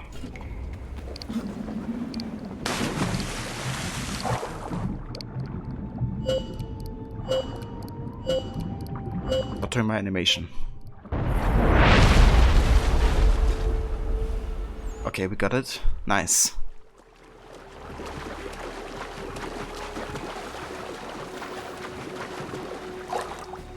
But that's kind of annoying when you're like inside an animation, you know, and you can't like do anything about it, and they like still can detect you doing it.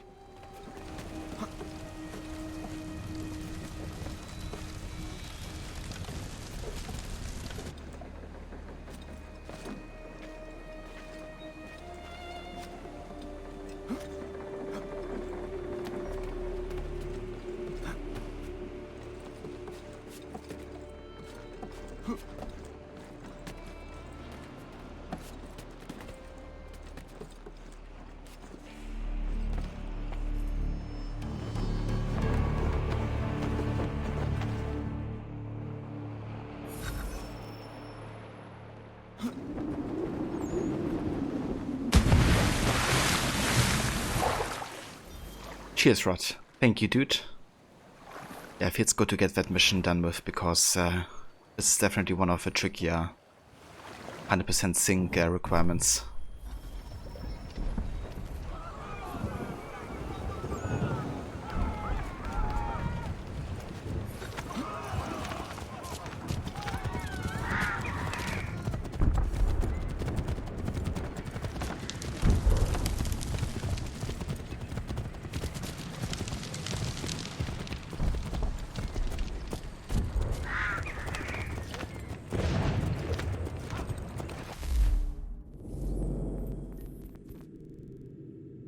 I think it's quite interesting because this is a completely unique area, right? Like Charlestown.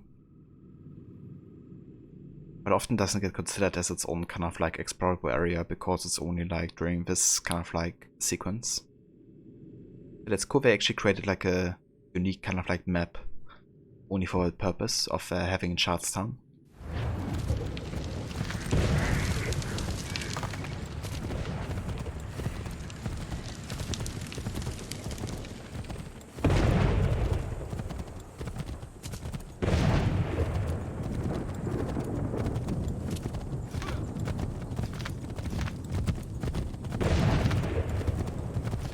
Advances and tremble.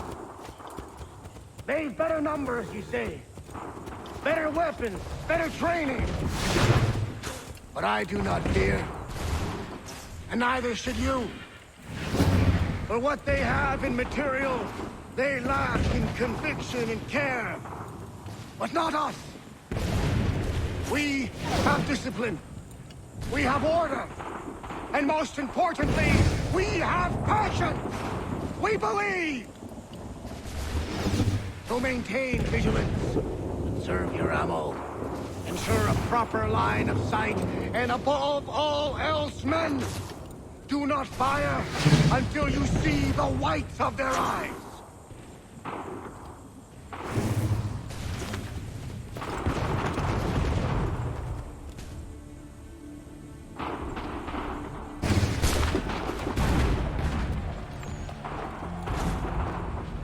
Well, I'll be damned. You did it. That was quite a speech. Lies, all of it, I'm afraid. Still, such words have carried us thus far. And what of Pitcairn? He's left Boston, as I said he would, and set up camp on Molten Hill. There's no good way to get at him. Not with that maelstrom brewing down below. I suppose you could circle around a bit, or wait for us to thin their ranks.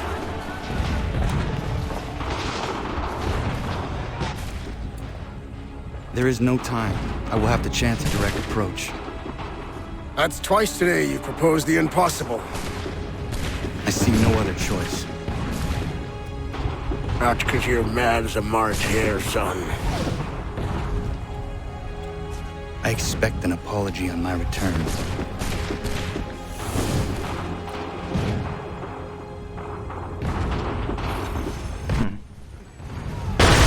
Expect an apology.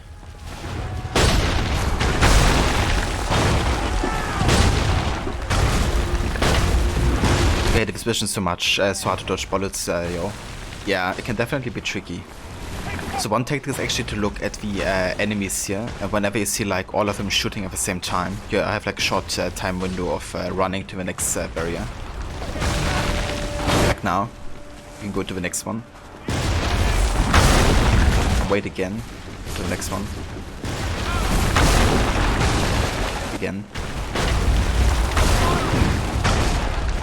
Again. And again.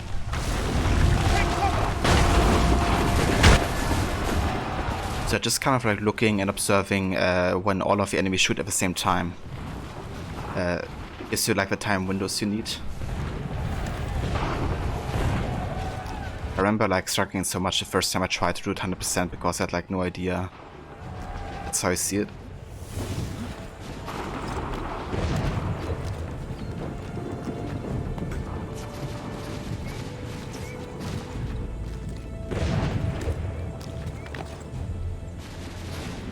Because you made as a March hare son, just like his grandfather Edward. Indeed. Yeah, a good kind of like madness. Remember that you just baited it. I mean, that's fair aura. I don't blame you, it can be quite tricky. It's historically debated whether Pitcairn went to Lexington and Concord to seize rebel weapon stores or to find and arrest John Hancock and Samuel Adams, who were hiding in Lexington at the time. Possibly it was a little bit of both. Pitcairn's story said that he wanted to find Adams and Hancock to negotiate with him, and he would have been the ideal person to do it. I'm still puzzled as to why he tried negotiating with a truce with an army at his back, though. It sort of sends the wrong message, don't you think? Yeah, it does.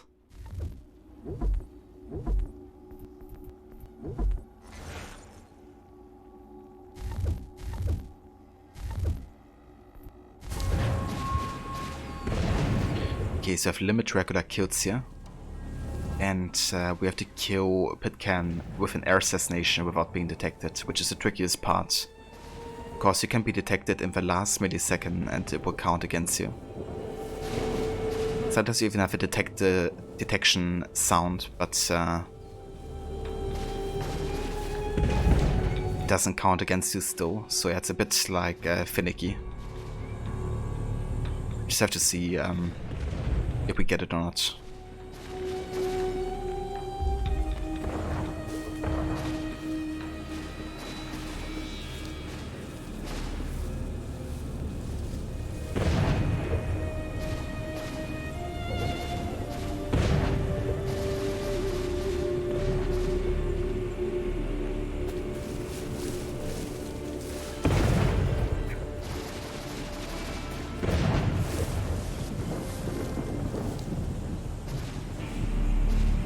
play every game on easy mode because you don't enjoy a challenge, your reflexes aren't as fast as they used to be. That's completely fair as well, you know. I just played for fun, not for challenge.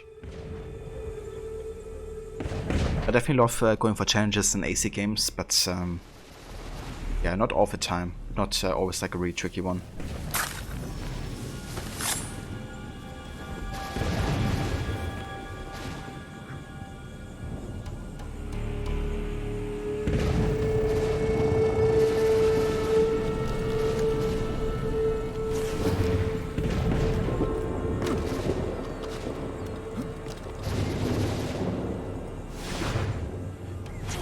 Alright, so basically waiting for the perfect opportunity here. The closer the guards are to our target, smaller chance of staying stealthy.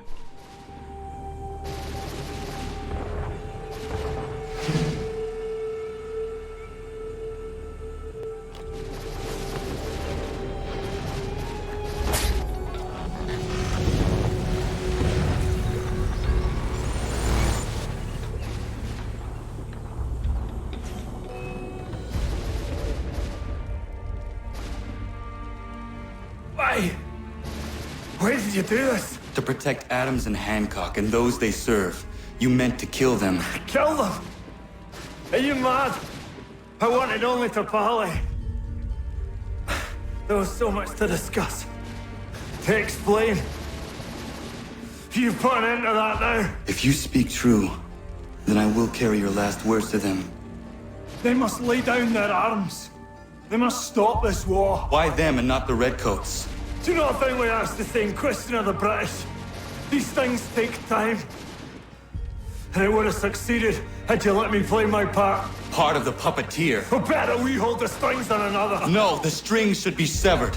All should be free. And we should live forever on castles in the sky. You wield your blade like a man, but your mouth like a child.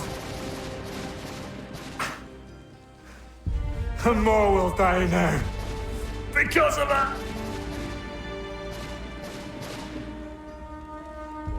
Saha ju janere o tena am da setakwe. Tini o ne yaho tena tam da setakwe.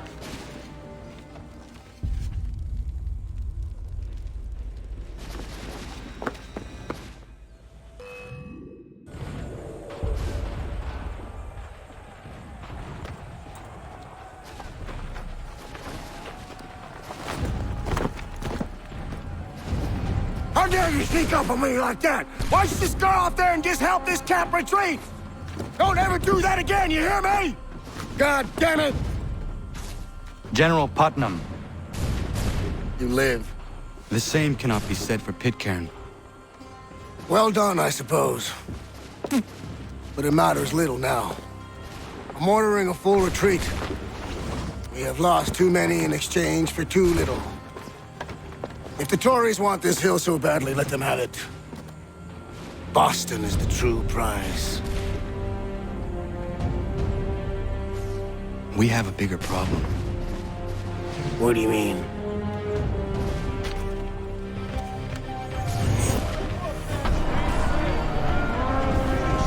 This can't be right. It says they plan to murder Washington. I missed the part where that's my problem. Hell yeah, we still got the full sync here. So we did get the last objective. Nice. So hey there, Slick. Welcome in, dude. Thank you for the raid. I hope you had a good stream today. How was it? My enemy is tenacious. When money failed them, they took to force. But I have slain Johnson and Pitcairn both, ending their plots. George Washington now rallies the colonists and their march towards freedom begins in earnest. Little wonder, then, that the Templars now want him dead. They seek to reshape this land into something cold and ordered, something soulless. And he is an obstacle. I must save him, that his cause can flourish and my people remain safe. But the more I prod, the greater the chance I am discovered. The Templars believe their men lost the revolution. In their eyes, the assassins are gone and scattered, no longer a threat. But I fear they will soon discover the truth, and me along with it. I must tread carefully. How fares the hunt, Connor? There is progress, but I worry it is not enough.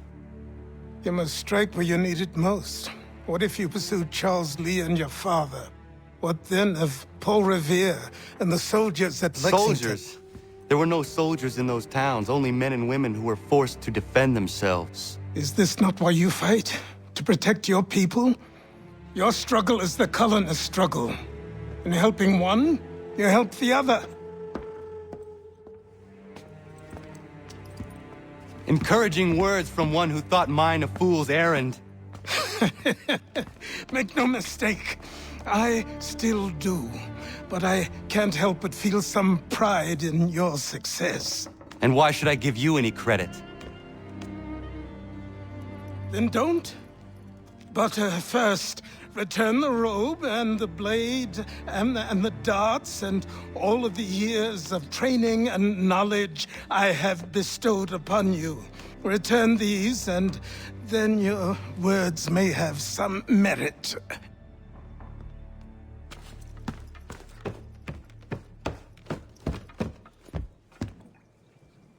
Or you could just admit that you are wrong. Oh, child, please, you've killed 2 men. One more salesman than soldier. You're gonna have to try a lot harder than that to impress me. Is that so, old man? Or perhaps we should step outside. I will gladly demonstrate how easily I could trounce. Connor, this is Benjamin Talmadge. His father was one of us, no need for secrecy. I think he has something he wants to say. Achilles tells me you've uncovered a plot to murder the commander-in-chief. Yes, but I have only false starts and dead ends to show for it. Not anymore, my friend. Thomas Hickey's your man, and I aim to help you catch him.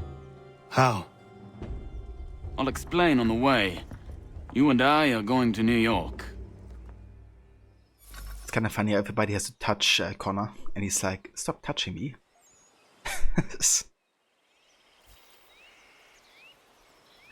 Nice. So now we're going to New York next. Alright, you have the blades of a man but the mouth of a child. To be fair, Connor isn't that old. He didn't ask for this. Yeah, he didn't. And I mean, you know, what messages also sent Pitcairn there? I mean, yeah, he says he's there to negotiate. Yet he's the one who started firing on the, you know, Patriots. And, I mean, he was there, you know, in the middle of a battle ordering the attacks, so... You know... yeah, he wants to kind of like, you know, call a truce. But he's still fighting actively in the war, so... His words are also honeyed. Yes, it was pretty smooth. How's AC3? Your lurk mode a bit? Food? No worries at all, Gislek. But yeah, it's going very good. Definitely enjoying it. Glad you had a good stream with Death Stranding. But Haver Reef Stowe? Yeah, that's right. It's the same voice actor, isn't it? But you have to let people touch you when they talk to you, otherwise you come across as arrogant or something. Yeah.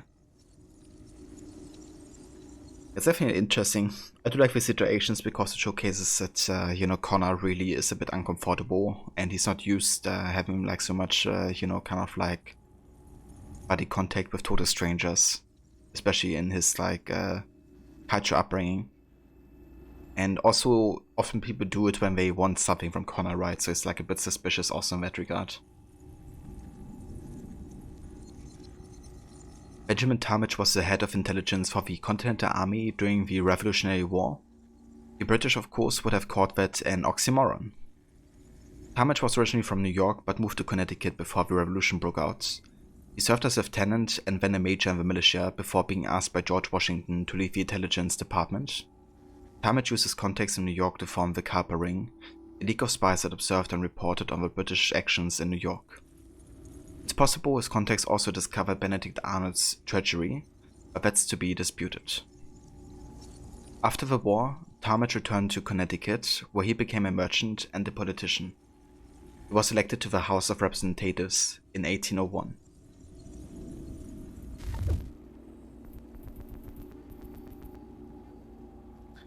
So he's like 22 at this point, right? Quite young.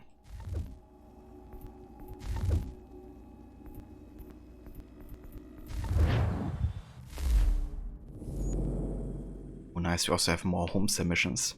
Oh yeah.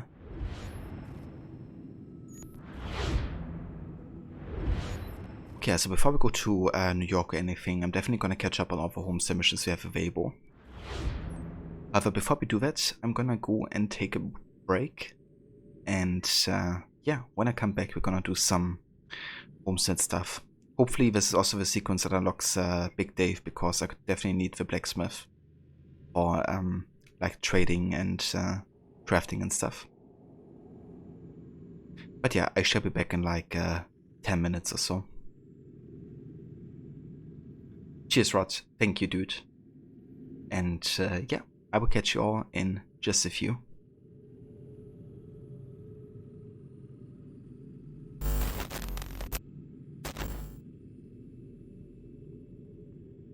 Did Connor rest? I think not.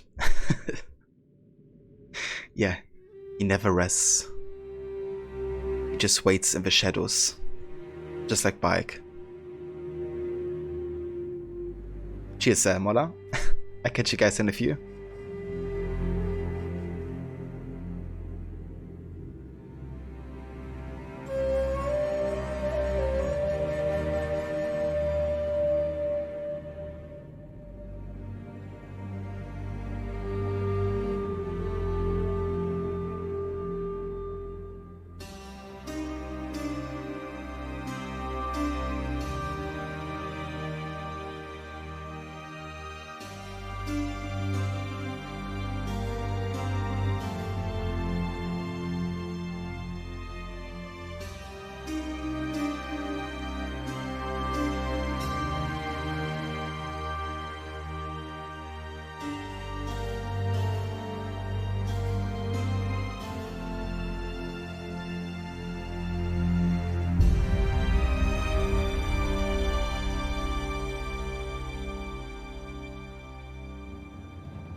Alright, we are back.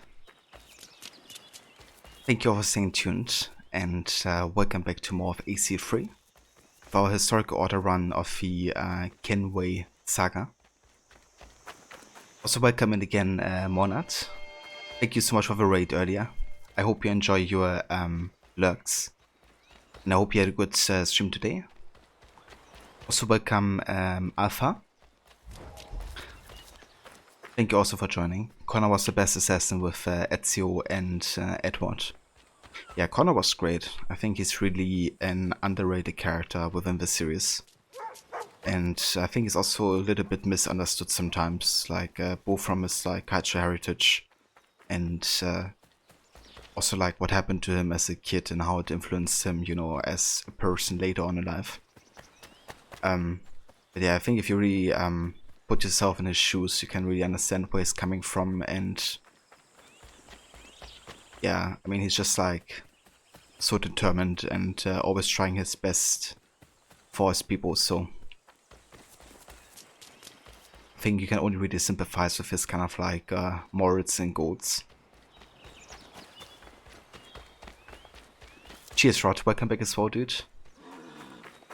And thank you also for the shout out to Monad there. But yeah, we just finished with sequence 7. So now that we unlocked another sequence, we can actually catch up on some more side stuff that spawned, mostly the homestead missions. So yeah, we're gonna go and do a little bit of that, I think.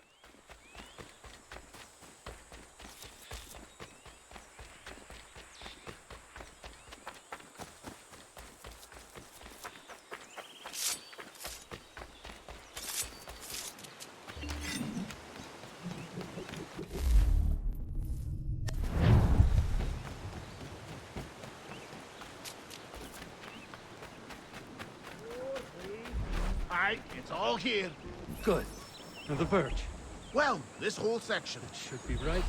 Fine. And did Terry bring the planks of maple? I haven't seen Terry. Haven't seen Terry? Where's he gone to? I'm sure he'll be along. Very well. We'll mark that as undelivered until he arrives.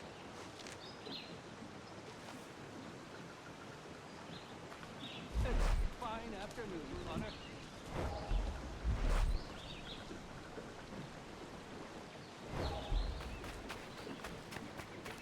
Nice to see you on this lovely afternoon. That graphical glitch though. It's like a flat tree going all across the map here.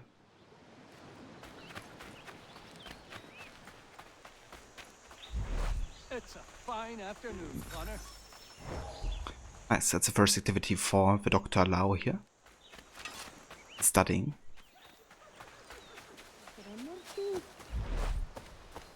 Would that work for me? Next time Terry's in a good mood, pour him a double. I'll give it a try. Oh yeah, that conversation. We try to make the husbands drunk. So, they have a better time.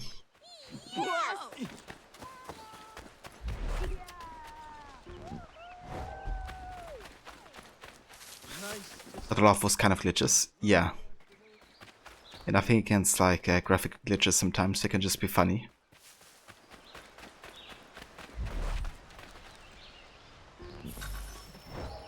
Nice, that's the last innkeeper activity.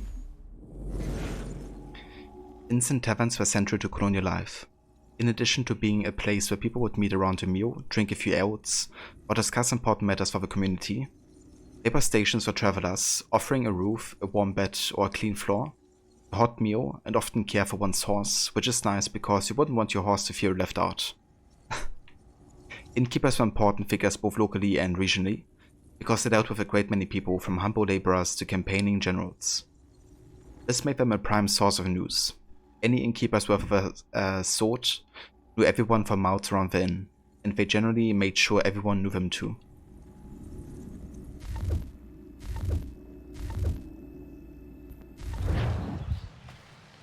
This venison is coming along beautifully.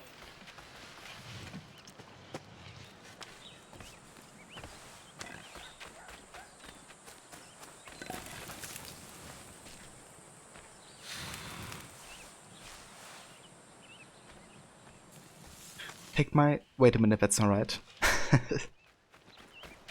Take my venison. Anything you like.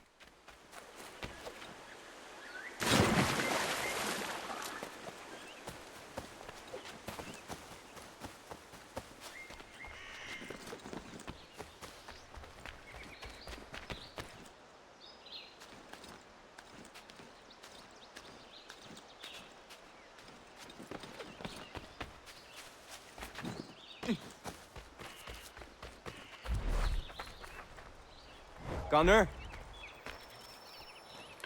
Raw materials. Use your help. Suis-moi. I want to build her a new knife of steel I make special. I know where to get iron, but the mine belongs to the English. Will it take long to gather? No.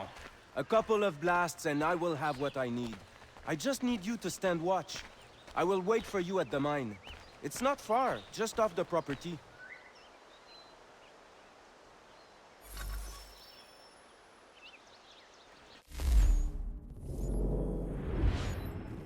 Alright, before we go to the frontier, let's have a look into Boston. If there's like any side activities.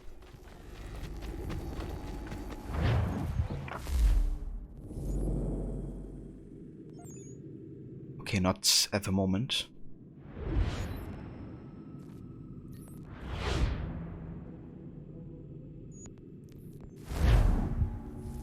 If a beyond. You just realized something about Ubisoft Montreal related. Aditya?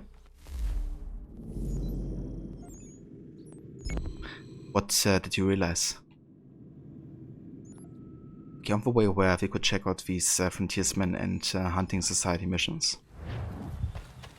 They only like spawn other missions essentially.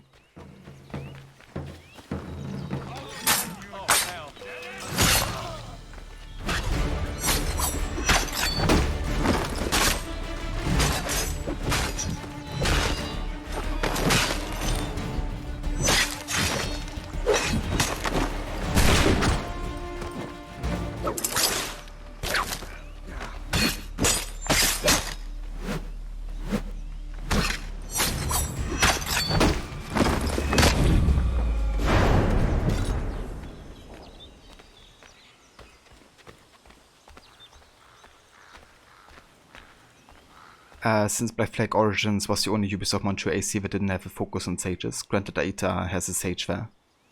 Every Montreal AC after Black Flag is sage-centric, and how's it going? Been replaying Unity on your end? Oh, nice. I'm looking forward to play Unity again myself. It's gonna come up rather soon actually. Now that we're getting closer to the year 1789. Yeah, it's going good, definitely. Enjoying some more of this game. I really love AC3, I have to say. And yeah, definitely make a good point there. I mean, like, you know, Black Flag and Valhalla, as well as Unity, definitely had quite a big focus on the Sage. Both for modern day and also for, like, the historical part of it. Which is one of the reasons why I loved Valhalla's story so much, because it really explored those themes, like, further. And also showed us like the kind of like Isu storyline a bit more in detail.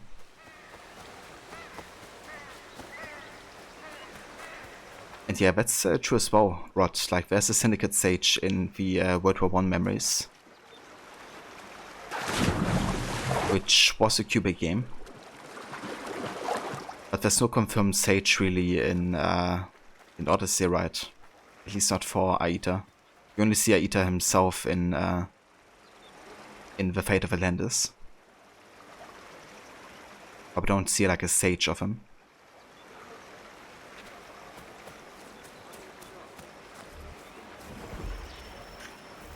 Another hunter came through a few days ago, telling a story I've heard before. 15-point buck that's impervious to musket shot. They hit him every time, but every time the big fella just gets right back up. I reckon a blade to his throat would do the job, but it's hard to get close to.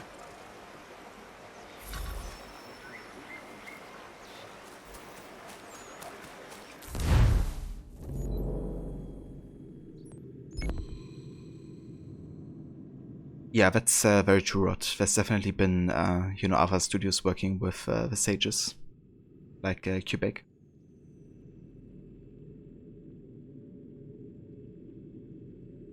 Not sure if you guys found Aita's sage in Valhalla. I'm not sure. I don't think so. I mean, I was aware mainly of the kind of like S-tier sages. So kind of like the 7 or however many it was. And of course, you know, Basim and Loki.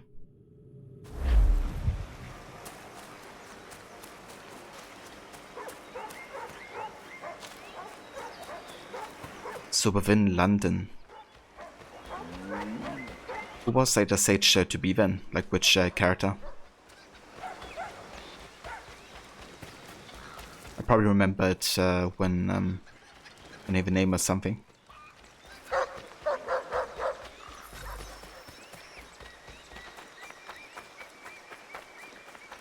Alright, this is where we can spot the Headless Horseman.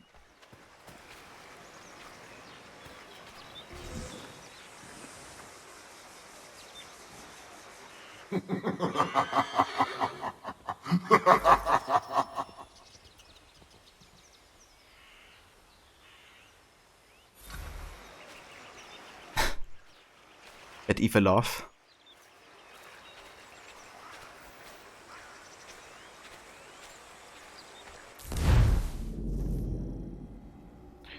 I found the Headless Horseman. The stories of his taking human heads are no fables, but he was a man.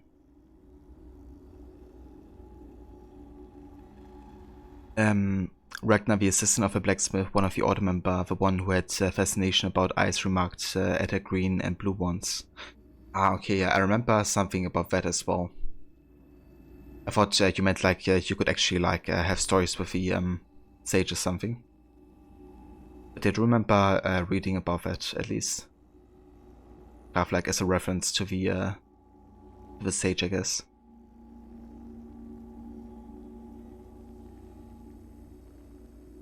But yeah, I think it's definitely cool in Valhalla, like how many different sages you uncover. Like on my first time playing through, there were like so many I just missed out on. But yeah, it definitely blew my mind a little. Yeah, I also had to think about the Easter egg in Rogue, where you can kind of like summon the Headless Horseman and even have like a fight against him. Definitely need kind of like a reference.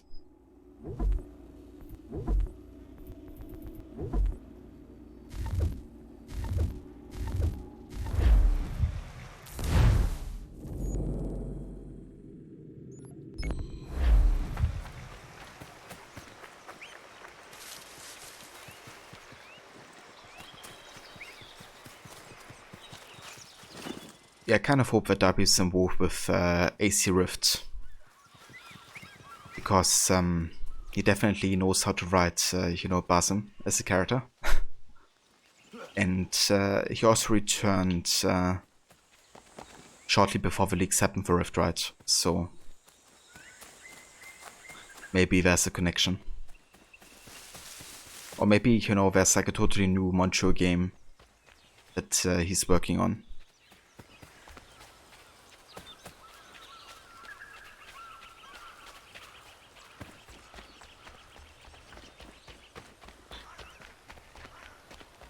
I mean, I'm kind of interested in finding out how he wants to reunite his family.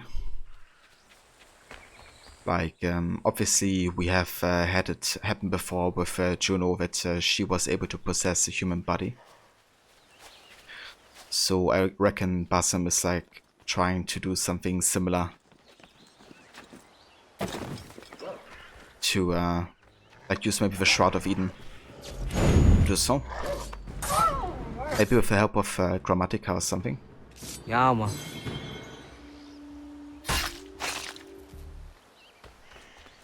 I'm a little bit worried about William Miles because Loki or Basim clearly seems to have like designs, I guess, but yeah.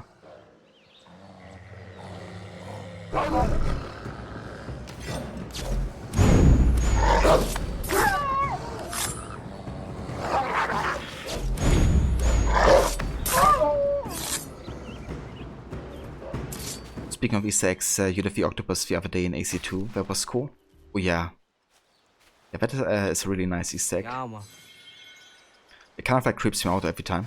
A little bit. Like, you know, falling into water there with that massive thing inside. But it's a really cool Easter egg.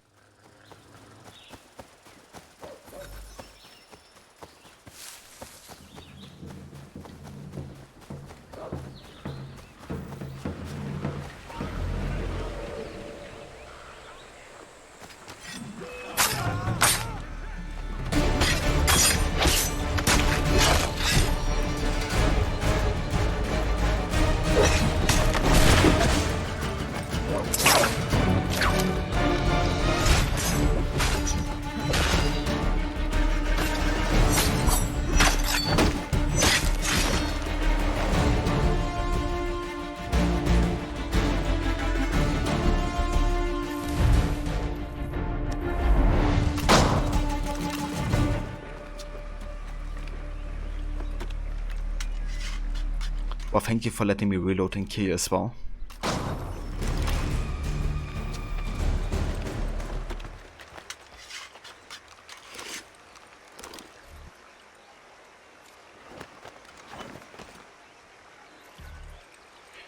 Maybe we'll get a family reunion off screen like in a comic, like a real Easter story ending.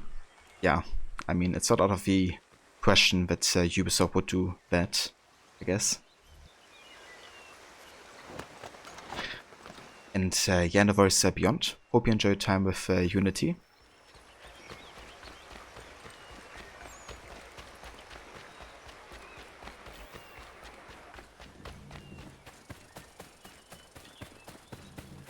Connor? I need to prepare some explosive. My guess is the bang will bring some unhappy English. No doubt. I had best prepare some things myself. Looks like you have a little time. Okay, for this one we can't really go out of this blue radius here, otherwise we desynchronize. So we gotta stay very close by here.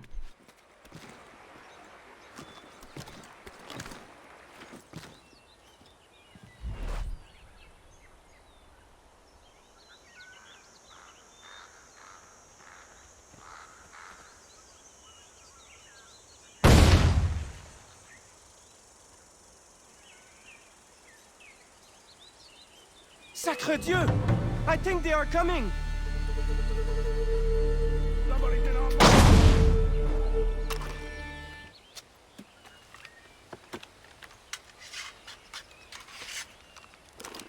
Well, it was kind of easy.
Got everything! Time to go!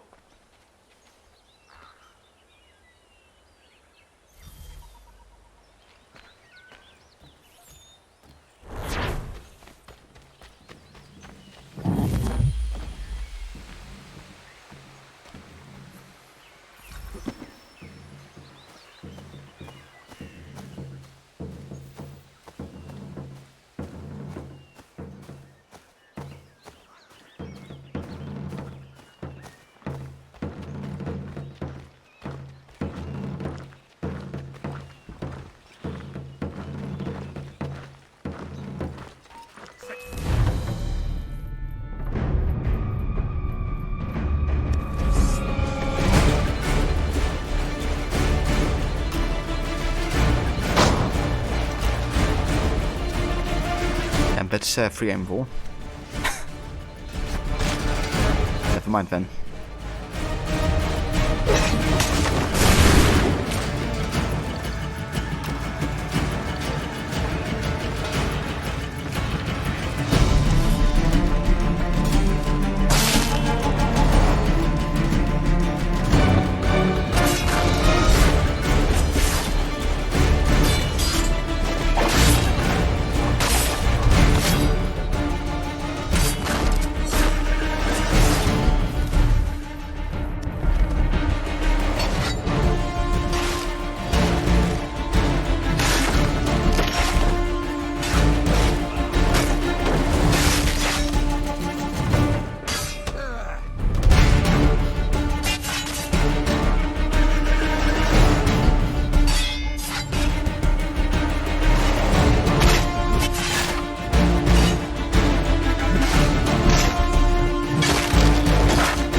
Boy.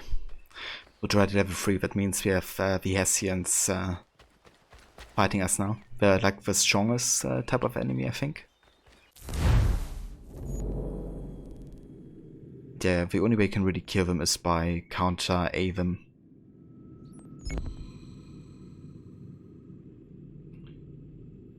Okay, since we're in the area, how about we go and get this treasure here?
combat never gets old in this game.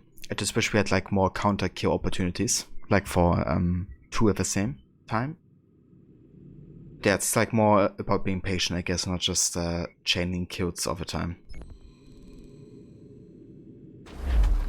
Also a bit about positioning of like yourself and the enemies. If it's like more likely to happen or not. But yeah, let's actually go over here. For the next homestead mission.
Did you really think we wouldn't come looking for you?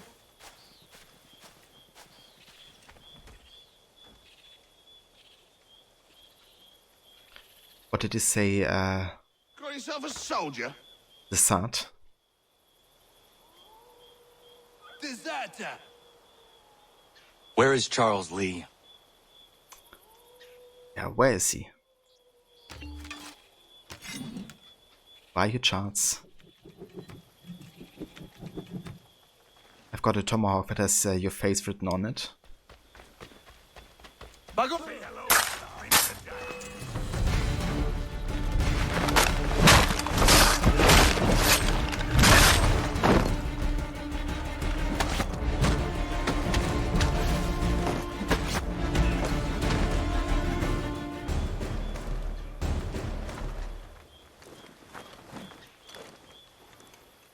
Get back, or put a ball through his temple! Yield, or your friend dies!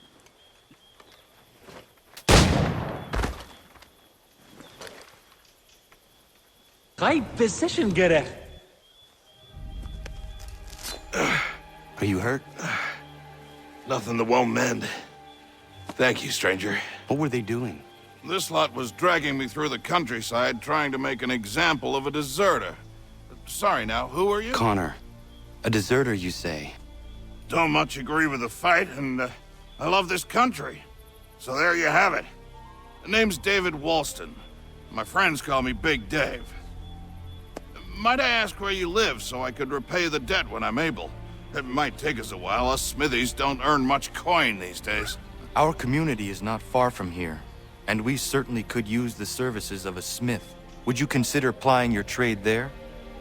Well, it would make repaying you a spot easier. Huh, I just might. Nice. Yeah, Big Dave is one of my favorite homesteaders. Also love his voice actor.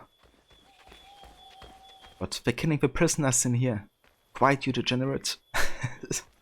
It's kind of funny, you know, how many people are getting introduced in the beginning of Unity and how important they're gonna be later on. And I mean, you know, the way you meet Desart at first, you think he's like out of his mind, you know. I mean, turns out he's definitely eccentric, but he also has quite a collected mind later on. But yeah, Desart is definitely an interesting character, I feel. Also like how he still helps Arno later on in the Dead Kings DLC.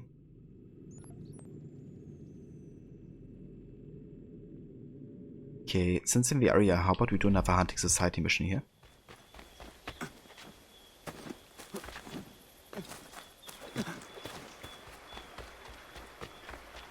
I can't remember his actor's name, but he's in Star Wars Jedi Fallen Order as an alien, who the main character works with at the start of the game.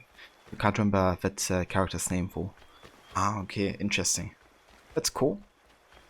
I definitely love to hear him in another game, and I mean, Jedi Fallen Order is probably the Star Wars game that interests me the most at the moment. So I definitely want to play it at some point. I already own it anyways, so I could play it anytime really. The thing is, I don't really know much about Star Wars, like about the universe and stuff, so I'm not sure if I should watch or play something other first before diving into the game. Or if it's actually written also for people in mind, like me.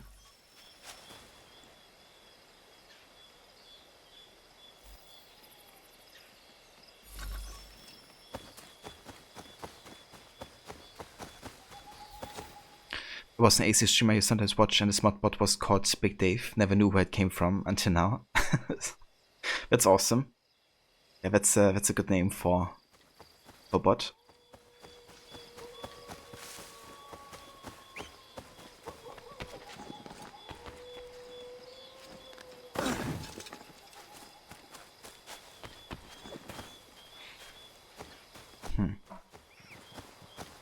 Okay, somewhere down here is trinket. What? Okay. Apparently we missed it.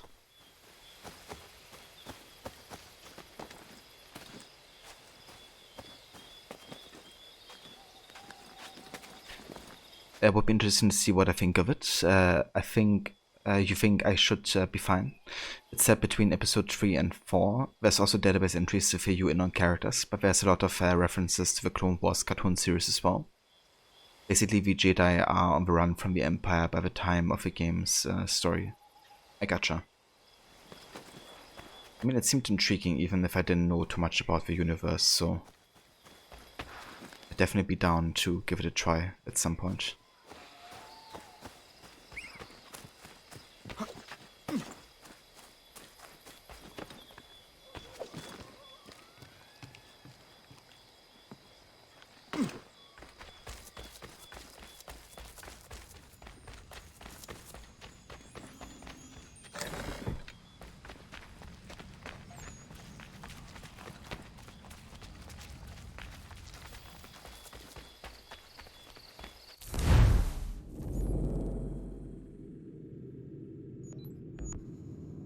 Okay, let's have a look back here in Davenport. I reckon we have some homestead mission that spawned there now with Big Dave.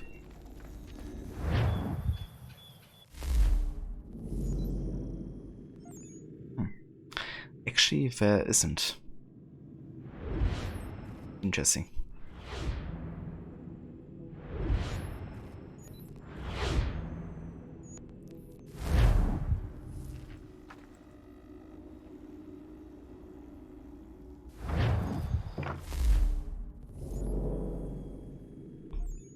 Okay, nothing here either. So yeah, that means we can actually head to New York, I guess.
So what is your stake in all this? Same as yours.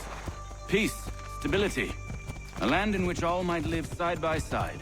Free and equal. Why not join the Brotherhood then? My father was an assassin. Quite good at his job too, as I understand it. But I hope to have children someday. It's hard to live in two worlds at the same time. So, I chose to live in one. I understand. I still contribute as I can. That's why we're here now.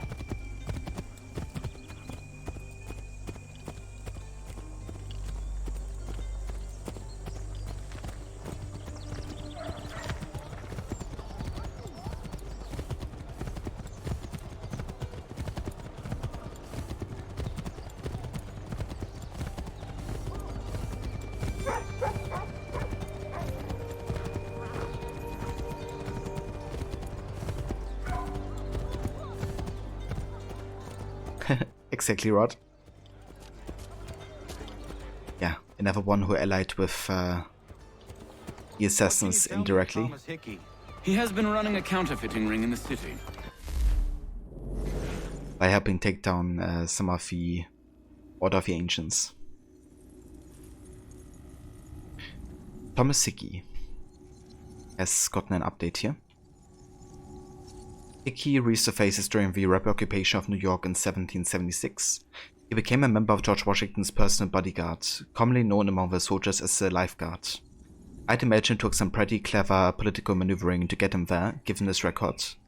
I've seen some suggestions that he was a well-respected member of the Connecticut militia, but I can't find a service record for him there, and I have my doubts Hickey could ever have been described as well-respected. In any case, Hickey immediately betrayed his commission by planning to assassinate Washington. Maybe TH stood for Bad Hooligan.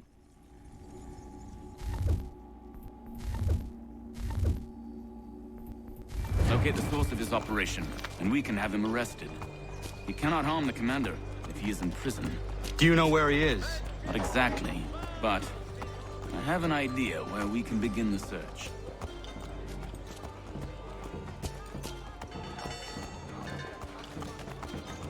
Yeah, exactly right. Nothing much else he's interested in.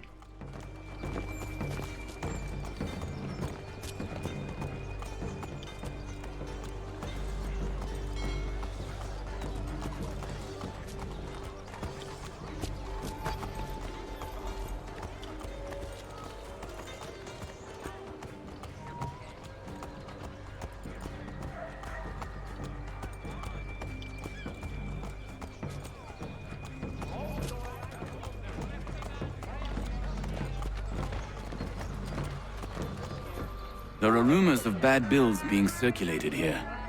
No doubt they come from Thomas.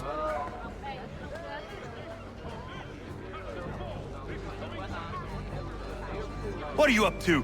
This isn't money. It's colored paper. You've cheated me for the last time. Gods!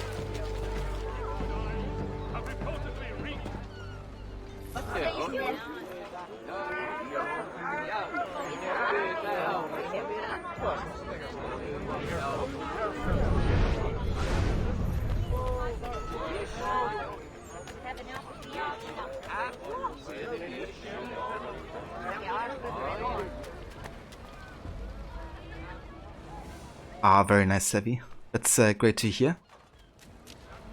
I'm glad they liked it. Yeah, that's definitely understandable. Be nervous about it.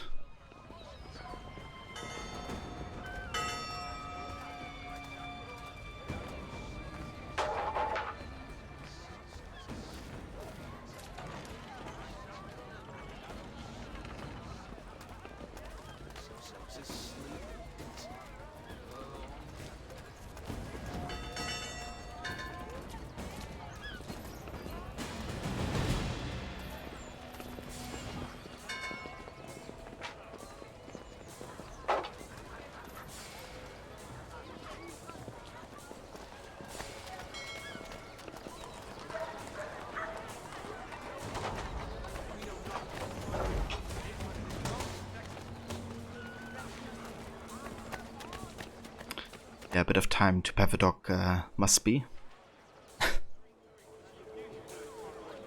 Even during a tailing mission.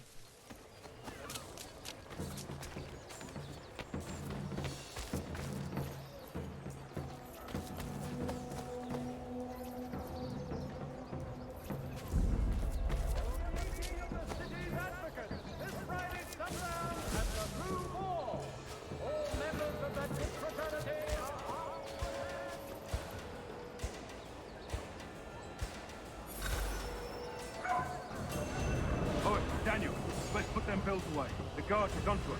How? What happened? Dan Shopkeep called me out. Brought the guards, but I gave him the slip. Boss? Thought I could counter-assassinate him there. Let's go ahead and reload the checkpoint here.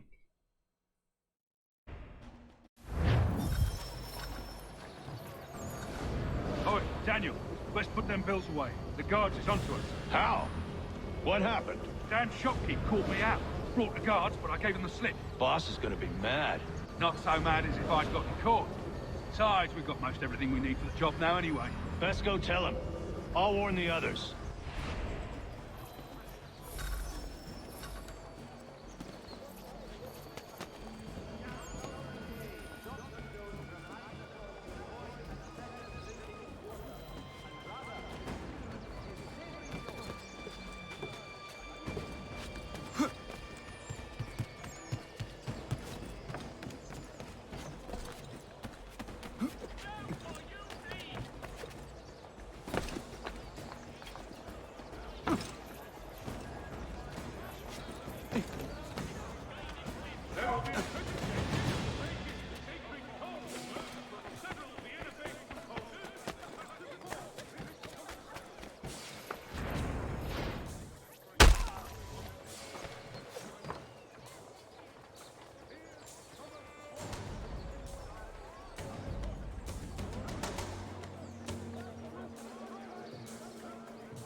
The New York Chronicle. Buy it here. Heard what happened at the market. Boss wants everyone back at the shop. Says we strike tonight. Be worried about that business with the guards. I'm telling you, it's nothing. Haven't had a spot of trouble since I slipped away. Of course, I'm taking care to keep my distance. Can't believe we're really gonna do this. We'll be heroes. The ones who ended all this talk of revolution. They'll set us up like kings, they will. Revolution. Bunch of troublemakers looking to upset the apple cart. There's some fool filled their heads with rubbish, ruining it for the rest of us good folk. Good folk? Really? Of course. You and me and...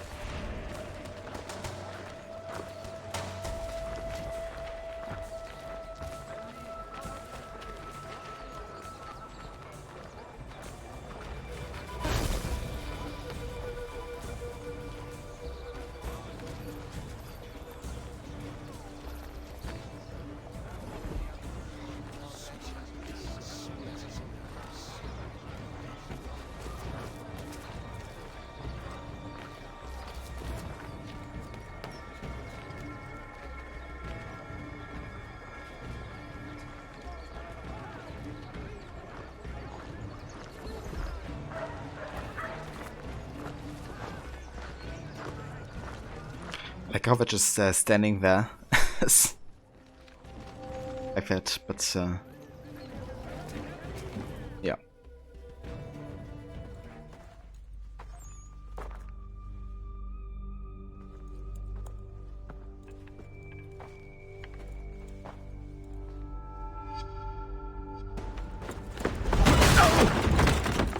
What's this?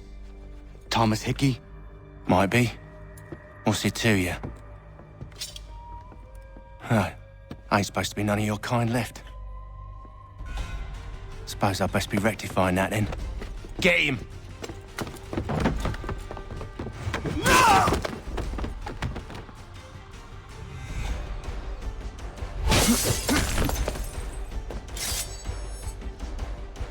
There's another one! Grab him!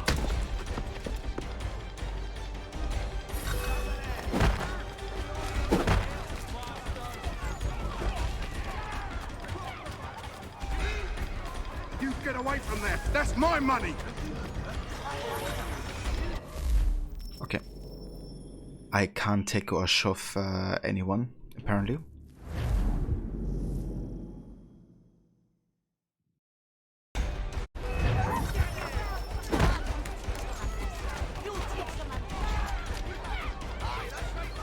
You get away from there! That's my money!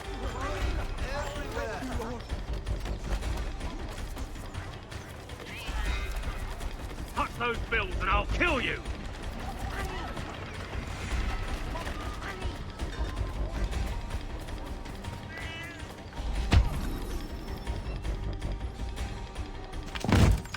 Be still. You will do no more harm. You're a right fool meddling in affairs you know nothing about. Washington's the only thing keeping the Continental Army together. You kill him, you end all hope for freedom. Wrong, boyo. With him gone, they'll have no choice but to promote Lee, and then... You are both under arrest! Oh, well, we were just having a scrap, officer. Ain't nothing wrong with two men settling their differences the old-fashioned way. Can't we come to a... Quiet! What are the charges? Counterfeiting! I had nothing to do with that. Course not! Listen, there are more important things at stake here. This man is planning to...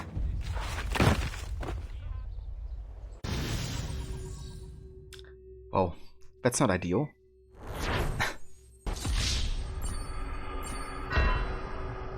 Big wasted. Thomas isn't much of a fighter. Yeah. Connor's like, I give you a chance to defend yourself. And he's like, yeah, I'm out of here. You missed me, sweetheart. What? Nothing to say? If you are here, then Washington is safe. True. Thing is, I believe I've just been pardoned.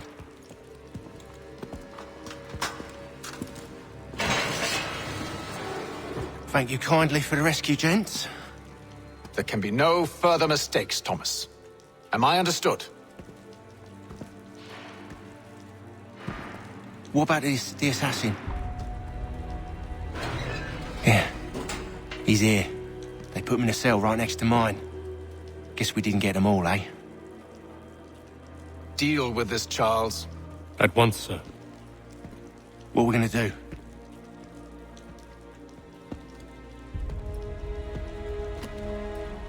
You're that boy from the Continental Congress. Adams's little lapdog. I think I have an idea. Yes. 2 birds with 1 stone. Do tell. All in good time. It's not like the assassin's going anywhere. For now, we should see about getting you better accommodations here. What are you on about? I thought I was getting out. I'm afraid you won't be leaving for a while, thanks to Benjamin Talmadge. He's been running his mouth, saying all sorts of things. You're being investigated for plotting to assassinate George Washington. What a bunch of bollocks. I thought you was gonna handle that. We'll discuss this elsewhere.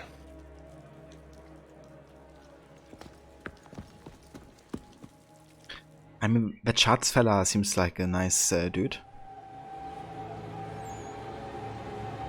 I especially love his totally non-villain eyebrows and eyes.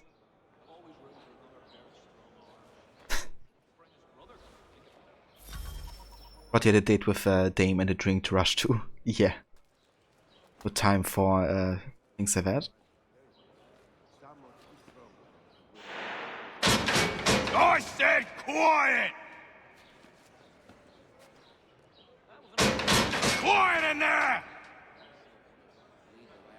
Keep that up and I'll have you tossed in the pit!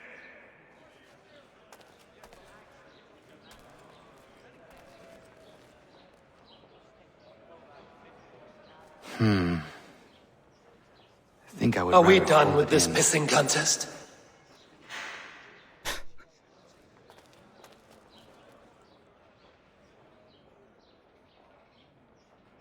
They clearly spared no expense here. This kind of reminds me of the start of Unity, you know, when you're also imprisoned in the Bastille. And you have like opportunities to kind of like check out what's in the room, which isn't too much. Also, nobody listens to you if you pound against your navigator, say anything. I said knock it off! I'm telling you, he's planning to escape. We should get in on it. Yeah? And what makes you think that? Caught him carving something in the yard. Slipped it in his pocket real quick when he saw me. Looked like a key. Probably just a shiv. Nah, Mason ain't a fighter. Always talking and tricking his way out of trouble. Weasel Weems, they call him. Sticky bastard. Come on, Finch. He's not so bad. Even taught me some letters once. Gonna write a note to my lady. Ha! What for? You think that whore's out there pining for you? Saving herself for when you get out? Huh? No doubt she's already moved on to the next fella, and the fella after him. You shut your mouth before I shut it for you. Easy now. Was just a joke. Yeah? Well, it wasn't very funny. It wasn't very funny. He's very sneaky, Cesare. Yeah. That conversation is well, though.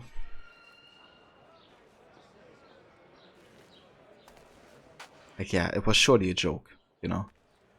Saying that.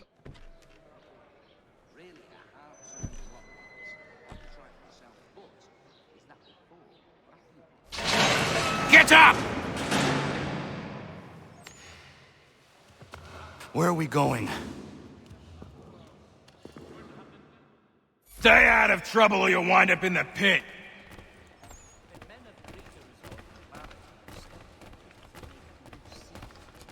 Hey Ronnie, welcome in, good morning. What are you looking at, half-breed? You not understand English? That it?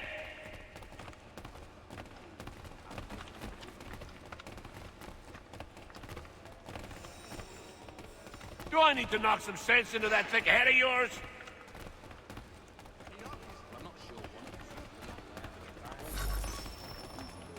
I should try and find this Weems fellow. If he intends to escape, perhaps he can help me.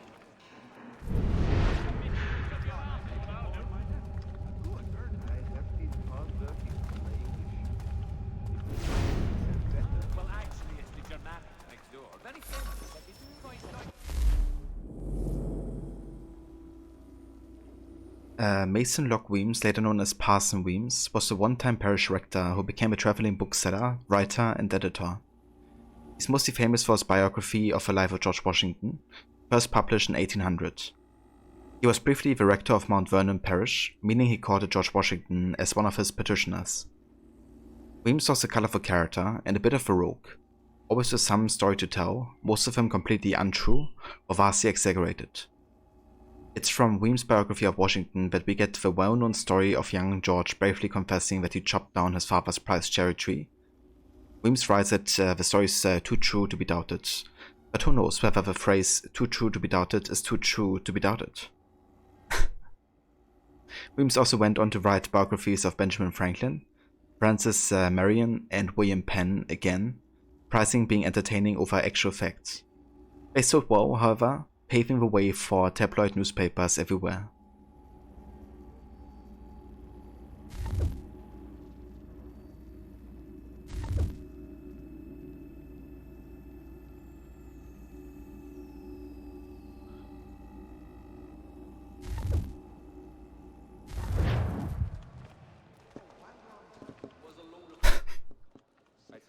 Good one, Samurai. Welcome in. Yeah, sorry to hear about your job at the bank.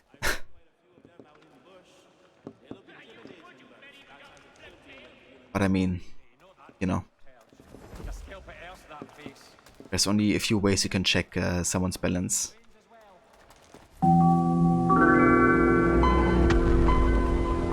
Mason Weems? Could be. I need your help. Oh? They say you know a way out of here. They say a lot of things. I do not have time for games. A shame, as I was hoping you might play one with me. Fine. Are you familiar with the rules? Oh boy, that's sim, isn't it, Rod? Also, thank you for the follow, Samurai. Okay, let's go in the tactical camera here. And let's place one over here. Seeing as you already know mine, what's your name? Connor. Pleased to meet you, Connor.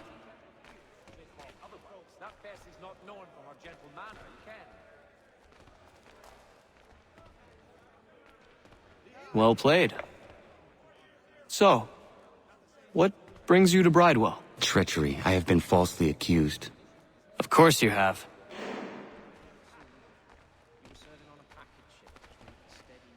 You do not believe me? Why should I? You've the look of a brute. You misjudge. I'm an honest man. And yet, also a man imprisoned. Tell me how you found yourself in this place. It is a private matter. As is what you ask of me.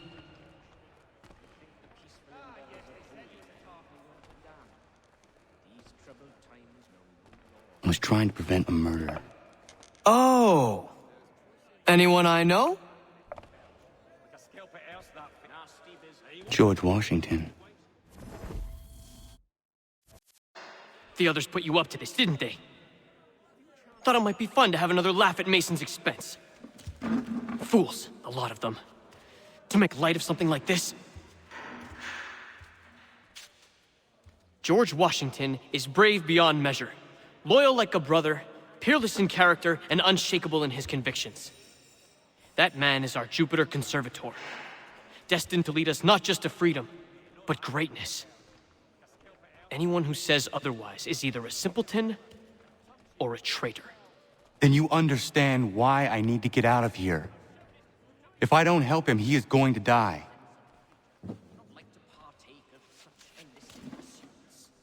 You're serious, aren't you?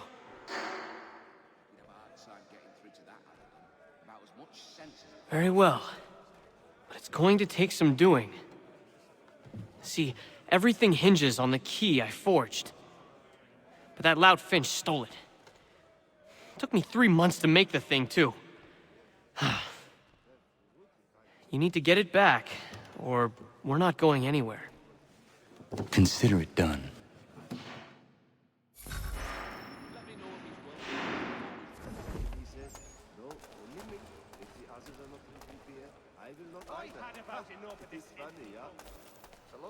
Alright, so I got a pickpocket Finch without being detected, and we still have limited prison kill guards, so I'm just gonna try to avoid to kill anybody, I think.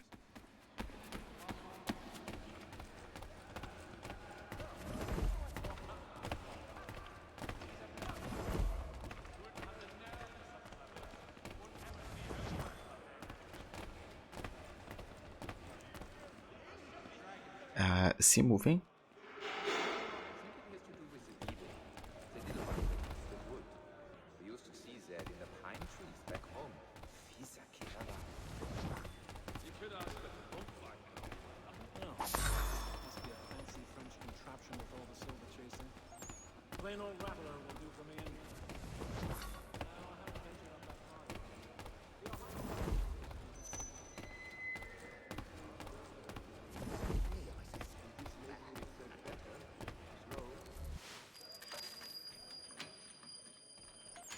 This key is useless. What are you looking at?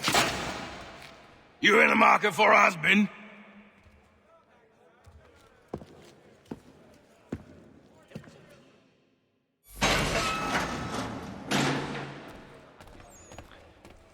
Yeah, so many friendly fellas here. It's definitely a lovely place.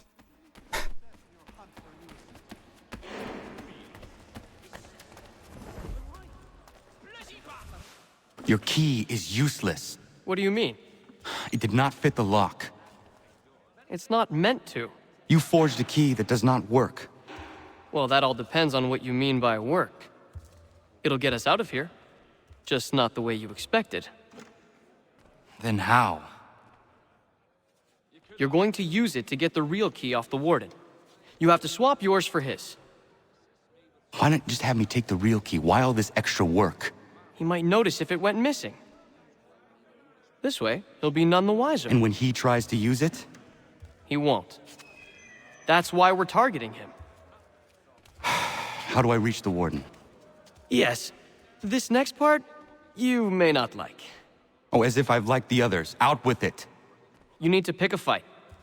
What? Pick a fight, and they'll throw you in the pit. And how in the world does this help us? The Warden oversees the pit. Getting sent there is the only way to reach him. I'll give you credit. You've given this plan to risk my life a great deal of thought. Take down as many as you can. 1 or 2 will only serve to entertain the guards. You need to make them angry. We all have our part to play. Try not to die.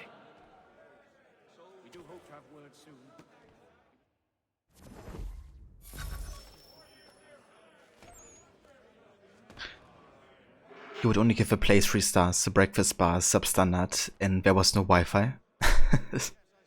I mean, no Wi-Fi. In the 18th century, like, what were they thinking?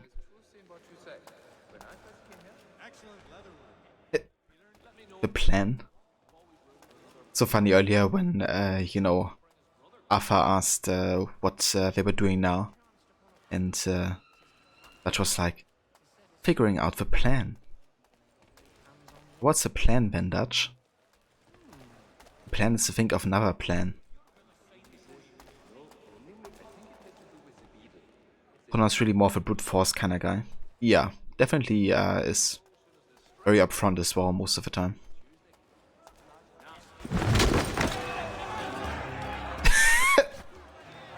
He's back in the wall. What the fuck?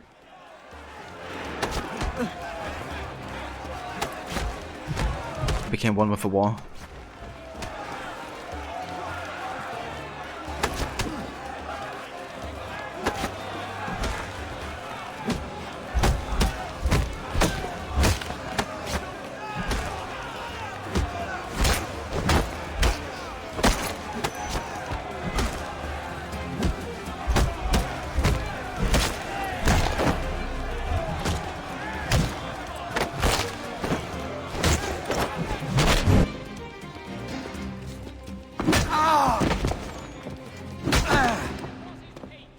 Fancy yourself a troublemaker, eh?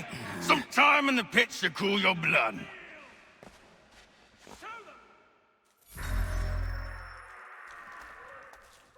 Look at all of you, pathetic, dirty wretches. You're not but swine, suckling at the teats of civilization. Thieves and scoundrels all. And do you acknowledge this? Do you repent and beg forgiveness? No. You elect instead to commit new and more terrible crimes inside what should be a place of rehabilitation. You bide your time, awaiting the day of release, that you might corrupt anew. The worst part is that the good people of New York are forced, quite literally, to pay for your crimes. Where do you think the money for this prison came from? For your outfits? Our wages? Resources wasted because you refuse to contribute to society. You would rather dwell at its margins, living off the hard work of others. We'd be doing everyone a favor if we simply put you all down. Then our money might be spent on more productive things. But it seems our current leaders lack the courage to accept this truth. So you are spared, that you might leech a while longer. And if a few of you might die or go missing, who will notice? Who will care? And why should they? You are wasted on the world. Mark my words. The time fast approaches when such weakness will no longer be tolerated. And what a joyous day that will be. Look at all of you, pathetic, dirty wretches. You're not but swine, suckling at the teats of civilization. Yeah, no kidding, Aura. Like, that was an overkill. In a movie called Escape Plan, starring Schwarzenegger and Stallone, there's a fight scene where they create a fight to get sent into part of a prison, so Stallone can investigate a way out. Ah, that's really cool.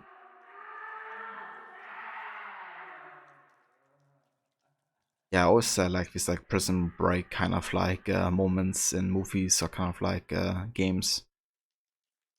Need to take care not to raise the alarm. Like in Unity, but also of course in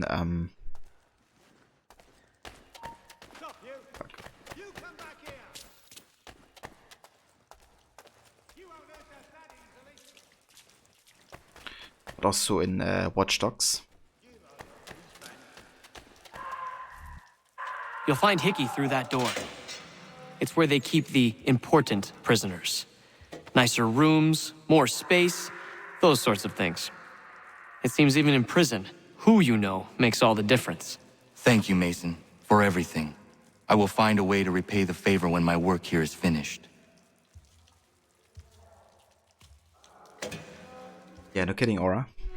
You should go on Twitter or something.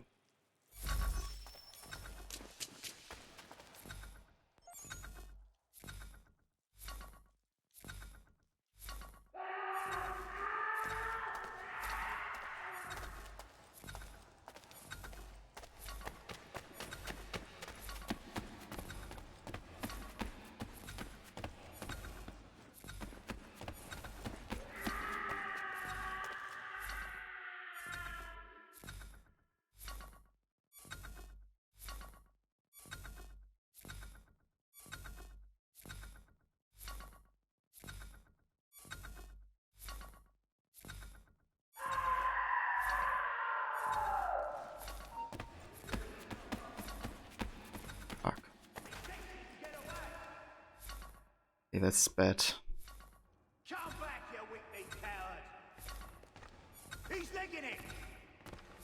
Get back here!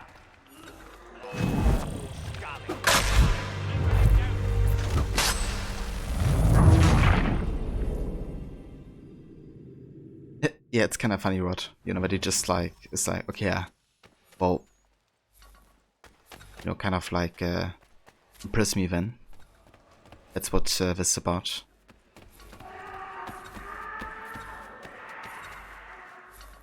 Okay, so we can take down one guy. You won't lose us that easily! Get back here, you deaf turd!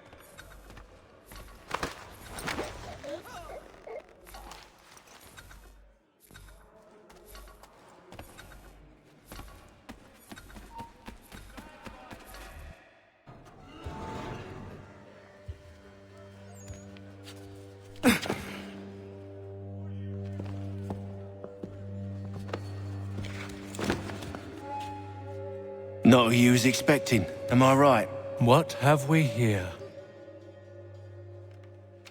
I thought we'd finished off your kind. You would like that, wouldn't you? To rid the world of all who do not share your views. Guilty as charged. Your meddling in the revolution has caused us no small measure of grief. It cannot continue. Our work is too important. But what would you know beyond all the lies Achilles feeds you and the tales you tell yourself? I know that the people wish to be free, and that men like Washington fight to make it so. Please, the man is weak. He stumbles and stammers through each engagement, making it all up as he goes along. His pedigree is pathetic, his military record even more so. I could go on and on, but we'd be here for days, so manifold are his faults, so deficient are his merits. He must be dealt with. You as well. I will abide no more flies in the ointment. Here's how it's gonna work. First we bind you and bring you to your cell. Then tomorrow, you go before the court, accused of plotting to kill good old Georgie. Maybe we could pin the murder of the warden on you too. You did kill him after all. And who wouldn't take the word of Charlie over here? Once that's all squared away, Well then.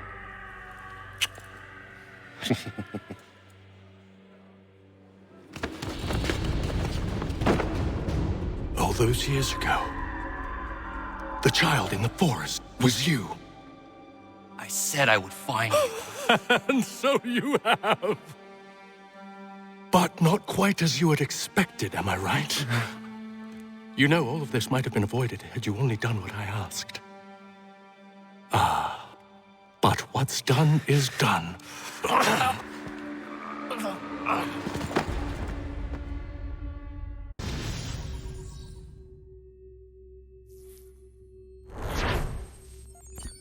I think what Charger said really indicates that he had a hand in, you know, the burning. Like, even if Washington was one to order it, I think Washington has been maybe part of it.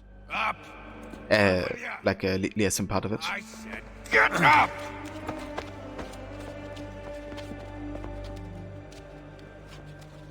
Walk!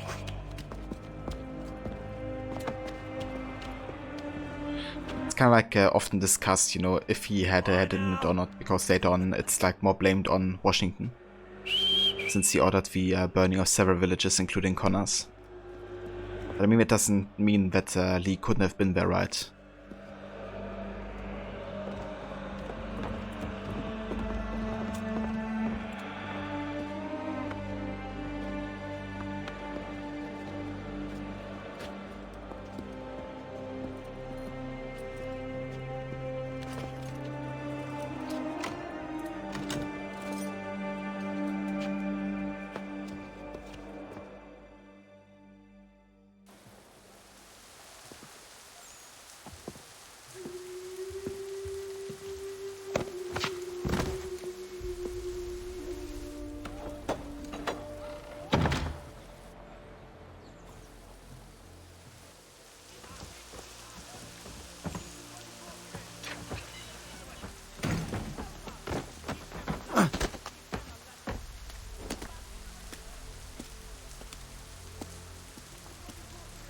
Hello, Connor. Didn't think I'd miss your going-away party, did ya? I hear Washington himself is going to be in attendance. Hope nothing bad happens to him. You said there'd be a trial. Oh, no trial for traitors, I'm afraid. Lee and Haytham sorted that. It's straight to the gallows for you. I will not die today. The same cannot be said for you. That's enough! Keep moving!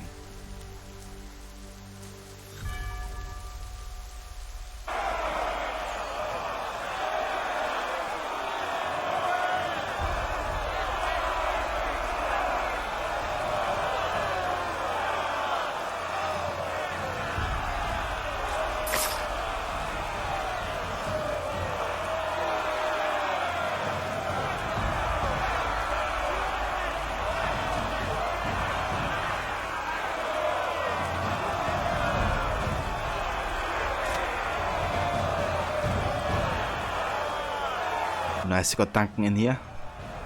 All the assassins are helping us right now, taking on the guards already.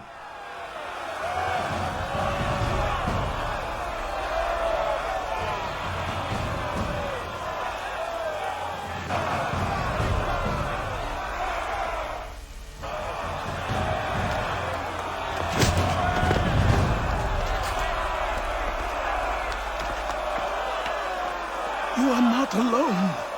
Only give a cry when you need us. Forget about me. You need to stop Hickey. He's... Up you go. Don't want to be late now, do we? You just had to be an hero, didn't you? You and Georgie both. Now you see what it gets you. A pine box, and little else.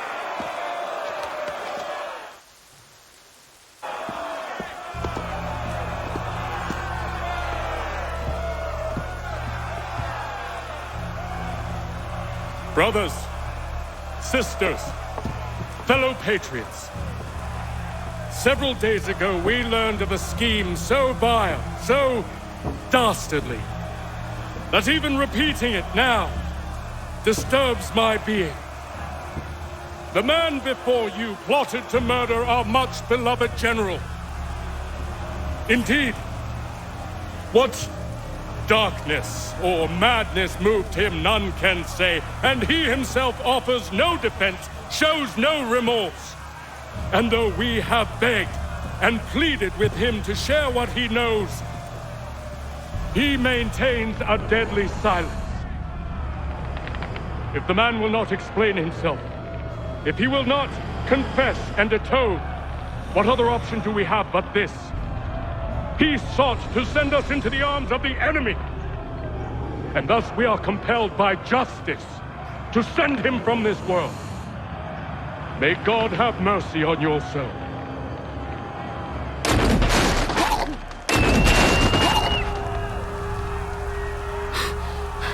Need to stop, Hickey.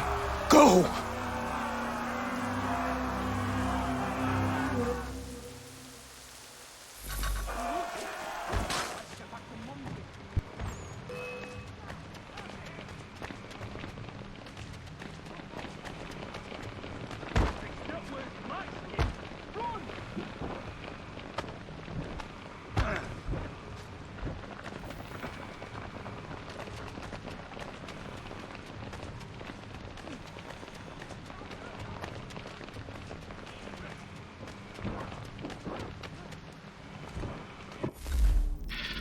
Ah, fuck's sake.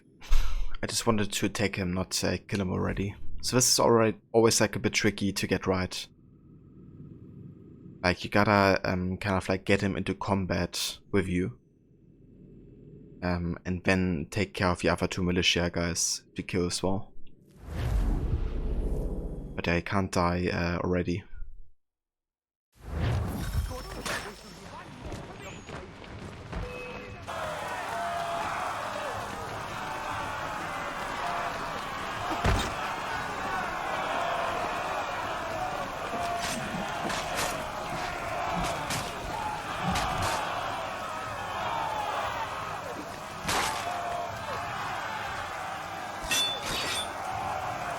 Okay, now we're in combat with him.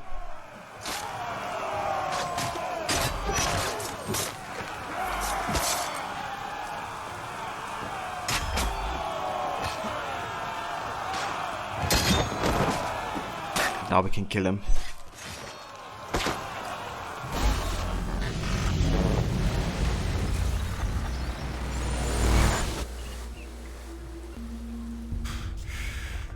Damn it. I thought I'd at least live to see another day. Shame. I want answers. Why did Johnson try and buy my people's land? Why was Pitcairn targeting Adams and Hancock? What purpose would Washington's murder have served? Why does your order support the British? How should I know? The Templars, Lee, the big man, Haytham, they has the money. They has the power. That's the reason I threw in with them. That's the only reason. Sure, they have some sort of vision for the future too. I didn't give a damn about any of that. They can sing their songs about mankind and its troubles. They can make their plans and spring their traps. Don't bother me none. They paid me, so I said yes. Didn't bother to ask who, or how, or why. Didn't care. You chose to side with men who would rob us of our humanity simply because it was more profitable? What else is there? I'm not some blind fool who give up all I've got on principle. What is principle anyway? Can you bring it to the bank? Don't look at me like that. We're different, you and I. You're just some blind fool who's always chasing butterflies. Whereas I'm the type of guy who likes to have a beer in one hand and a tea in the other. Thing is, boy, I can have what I seek. Had it even. Your hands will always be empty.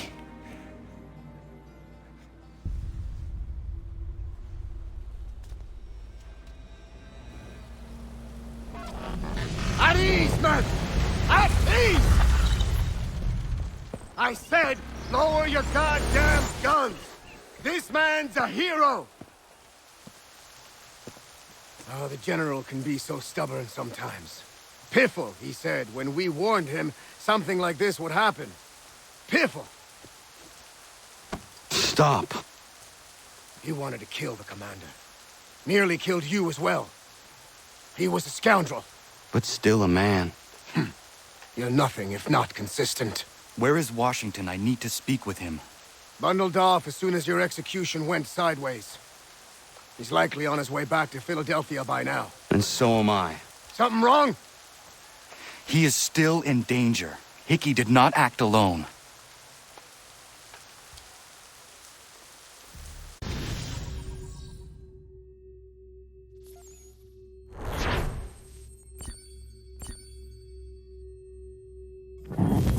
Somebody say plan.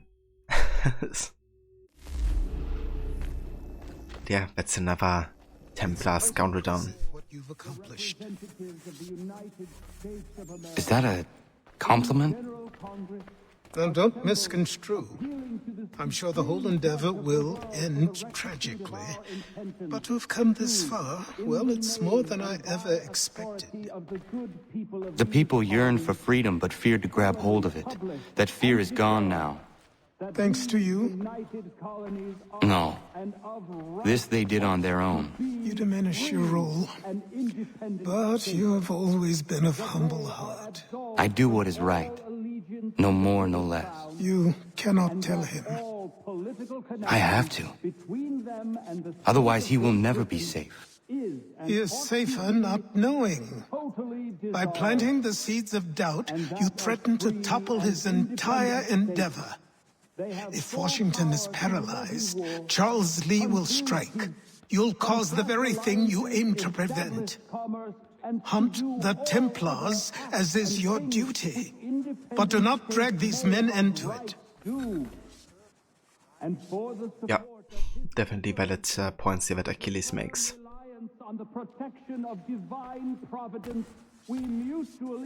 Very interesting how, you know, Achilles tries to enlighten Connor, whereas Haven, you know, tries to indoctrinate Connor much more, even though they blame Achilles of doing so. We must now all hang together. Yes, we must indeed all hang together. Or most assuredly, we shall all hang separately. You are once more our savior. I must speak with the commander. He's gone to try and hold New York. The British intend to take it. I fear we'll need to recall our men from Quebec as well. It's one thing to declare our independence. Now, my friend, we must make it so. Did somebody say Quebec? I don't think they should call these men.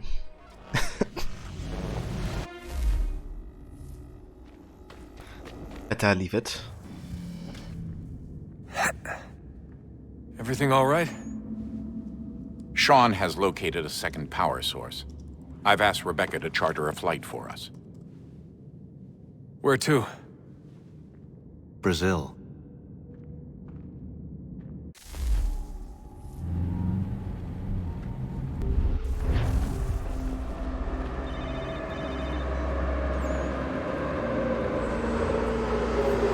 Oh yeah, love me some modern day. God of missions are just good in AC3. You there, Rebecca? Bad reception. Can you hear me? Well, glad to see that's working. Guess I'll try you back when I'm topside.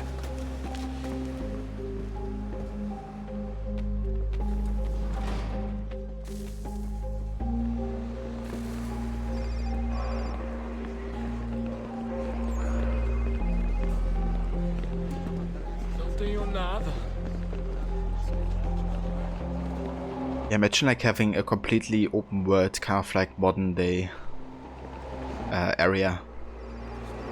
Doesn't have to be like, you know, huge, but just have like more to explore, more to do. And then like travel across the world to like different kind of like small areas where you have like Hitman like levels or something. You copy now?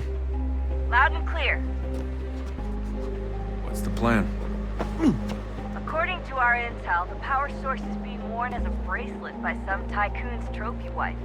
We're working on pinpointing her location, but she's most likely inside a VIP booth on the stadium's upper level. I'll update you when I know more. Now to find a ticket. You don't have time to play nice. Steal someone else's. Bit of a dick move, don't you think? Well, I guess you could try and sneak past security instead. Bilhete, por favor. And hey Hamburger, welcome in. There's many ways up potentials in this series looking back from today. Yeah, for sure. That's the thing, right? Like AC always had like so much potential. That doesn't look like normal security. Because it isn't. Those are Abstergo agents. Cross is probably here too. You need to be careful. But they often only like touch it on the surface. Security's headed towards you.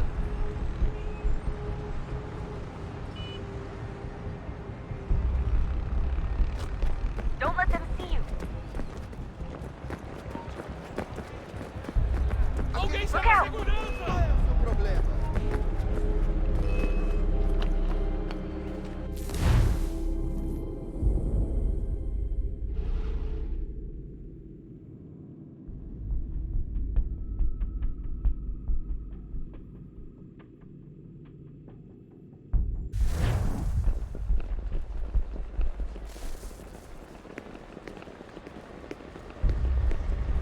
Okay, let's give this another try here.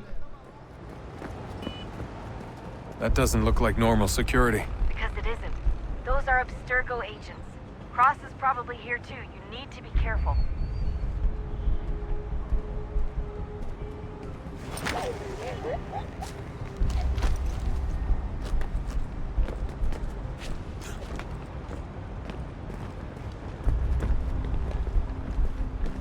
Your target's definitely in the VIP area. The entrance is at the... Okay, were they even there already? Hide! Just ran past right as at the same moment. Guess I wasn't supposed to go there as fast as I did.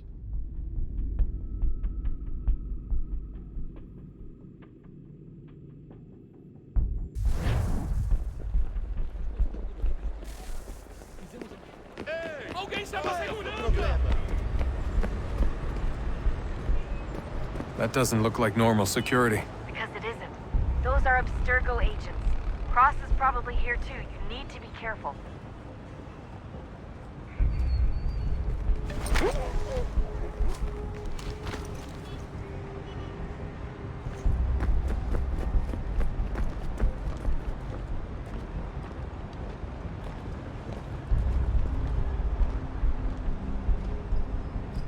Você viu este homem?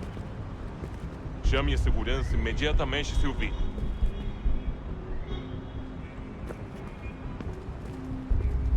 Your target's definitely in the VIP area. The entrance is at the end of this concourse.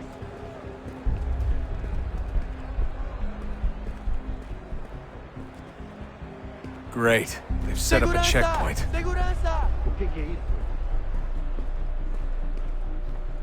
Hey Vafua, welcome in. Good morning to you. Aura, you gotta leave early today, heading into the office later. Have a great evening. Thank you so much, Aura. What's the deal with stadiums and piss troughs? It's disgusting. And who thought they were a good idea? Troughs are time and cost efficient. I hope you have a good day as well, Aura. What if I have to take a dump? Yeah, please just mute the microphone if you do. And yeah, thank you also for dropping by. We will catch you next time. Eu não posso. Ele sumiu, mas ele não poderia ter ido longe. Eu vi ele faz pouco tempo. Looks like I'm close. Shit. Watch your back, they're onto you. You're gonna have to find another way around. Security's too tight. Se não me deixar entrar, vou perder emprego. Temos que verificar sua identidade.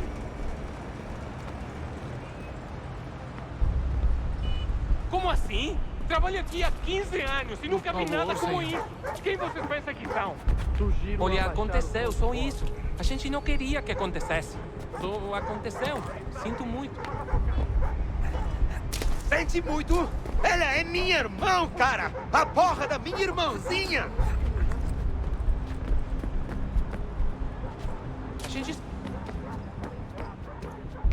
Almost there, Desmond. She's just on the other side of the stadium. Other side? Yeah, only on the other side of the stadium. That's nothing.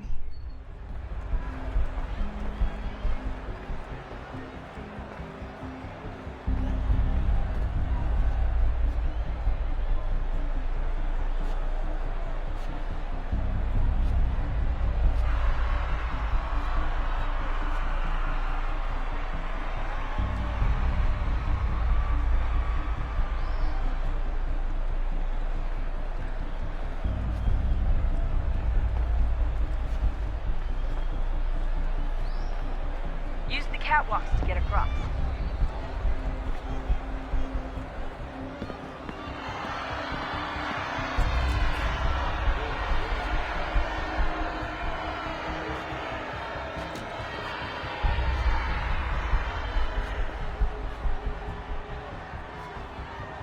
You're really close now. The power source should be in one of the rooms up here.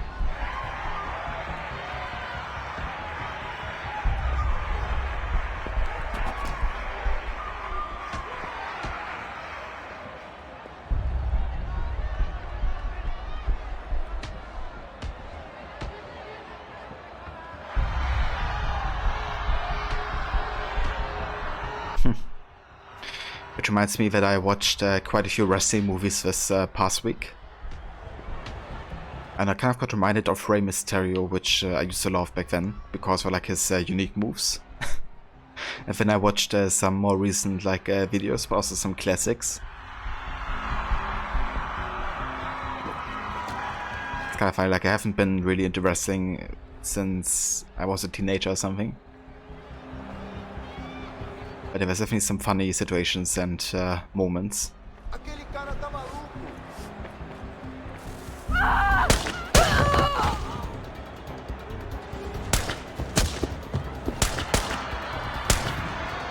Hey!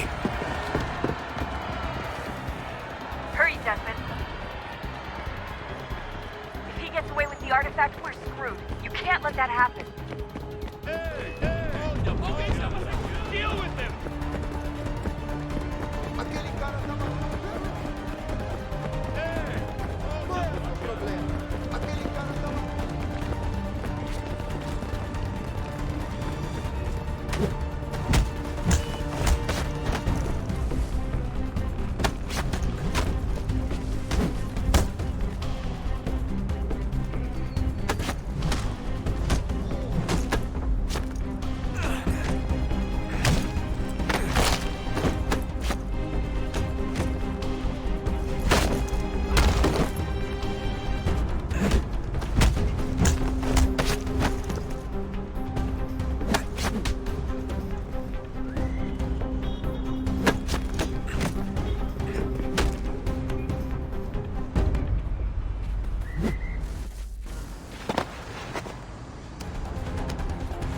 Ali está! Better move. Okay, head for the metro. I'll hold the train for you. Alguém chama a segurança! Aquele cara tá lá! Alguém chama a segurança!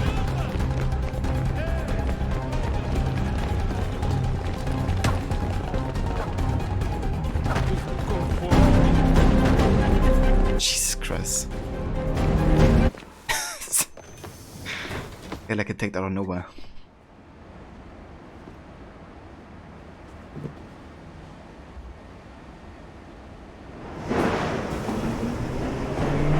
We love Nintendo 64 wrestling games, specifically the first rated WCW and NWO and versus and WCW versus NWO Revenge. I've only played for once on the PlayStation 1 and 2, I think. But I really enjoy them. Like, had a fun time. Get back to Connor whenever you're ready, Desmond. Unless you want to plug in the power source first. Up to you.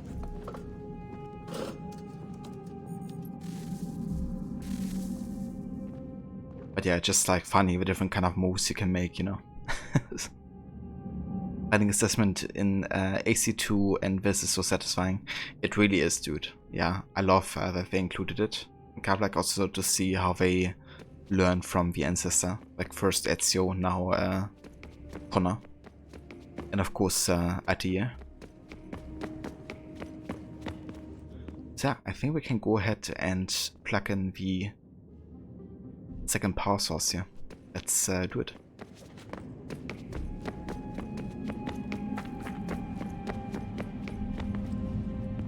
Just gotta find wherever the entrance was. I think that's the one. Plus using chairs as weapons. Yeah, that's another great thing. What is a fact? Is it fixed? Immutable? Certain in its existence and only awaiting discovery? Or might it be changed? Here we learned the answer and thought that it might save us. They were used to command, to control, to own. But we soon discovered another use. When enough sat in thrall and were told to believe, their thoughts took on form. What was imagined became real. If 100 minds could wish away a wall or create a tree, what might 1,000 do? 10,000? More? Might we change the consensus and will the threat away? We resolved to send one into the sky where it might illuminate us all. Once placed, a sentence would be uttered. Make us safe. In this way, we would change the consensus. We would save the world. But it never came to be. We sent a dozen of them skyward, but there was no way to maintain control, to direct the beam, to enthrall the world, to speak the words. Though this was strange and dangerous, what we tried next was worse.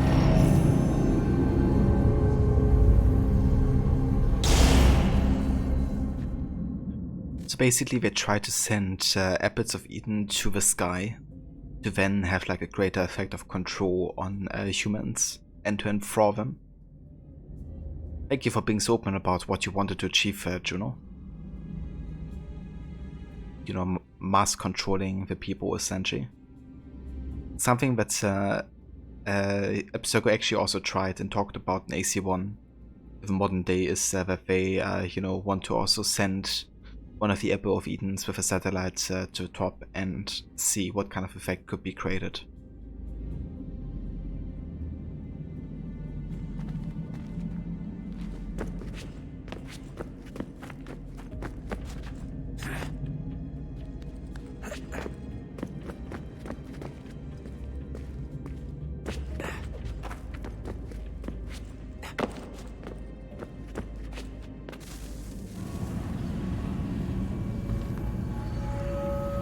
Our first instinct was to travel back, to change the past.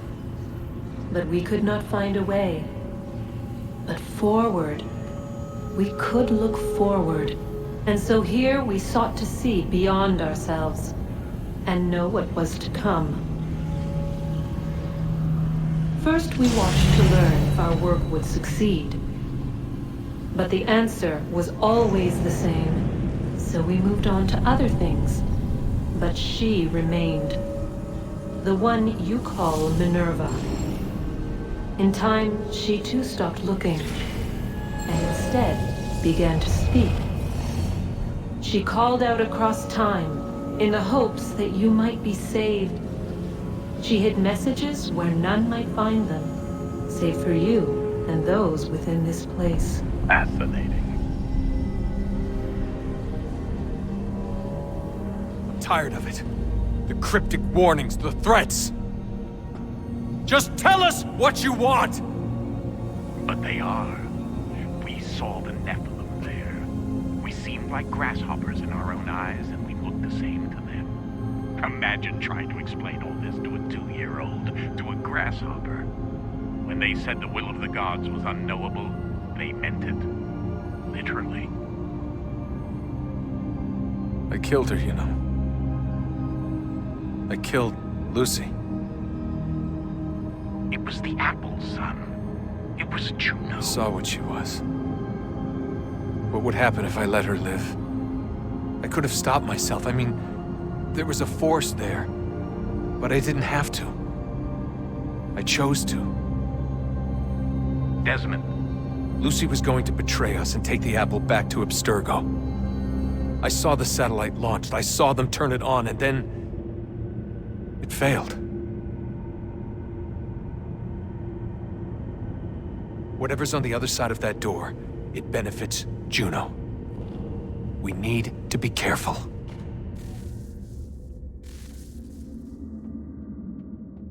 Indeed, Desmond. You need to be careful, because Juno is one hell of a First Civilization personality. As she said, you know, she wanted to enslave all of humankind, essentially. But Minerva stood in the way. Minerva was actually one of the First Civilization persons that actually tried to help the humans, tried to live in coexistence. But Juno was opposed to that. Yeah, Gondola as well. Man, I look forward to seeing that moment again in Valhalla. The Nephilim is what the story of Tomb Raider Angel of Darkness includes as part of it. Ah, does it? That's really cool. The Nephilim also reminds me of DMC Devil May Cry remake.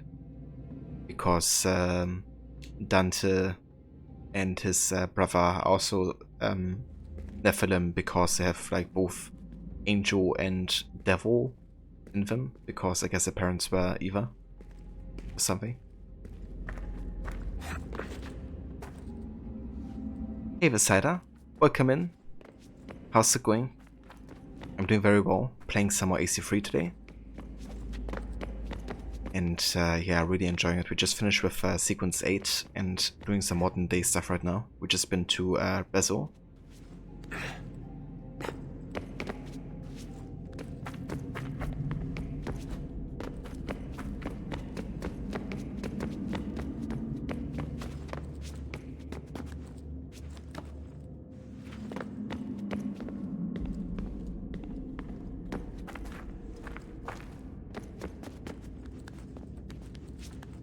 It's cool they use it in that game too. It's an interesting concept of a race of being. It definitely is, yeah.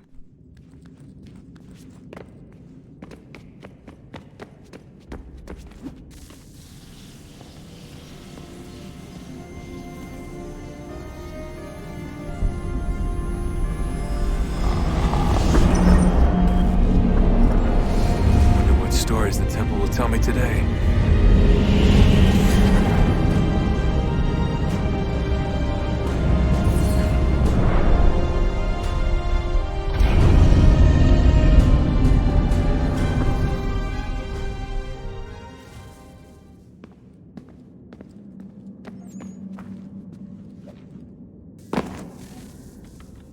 I'm telling you, there's something down here. Don't be daft. I don't know, maybe they were sleeping or something and we woke them. Some kind of cryogenics? Or hibernation? I mean, how do we know what the hell they were doing down here? They were working on a bunch of different solutions, but nothing worked. Just went from one to the next, and then... I don't know. They must have left at some point. After the end. I wonder what the world would be like if they'd succeeded. I'm more concerned about what it'll be like if we don't. Salvation. They found a way. Too late for them, but not for you. Sealed to protect it. Though now it bars your way. Find the key. The past will tell.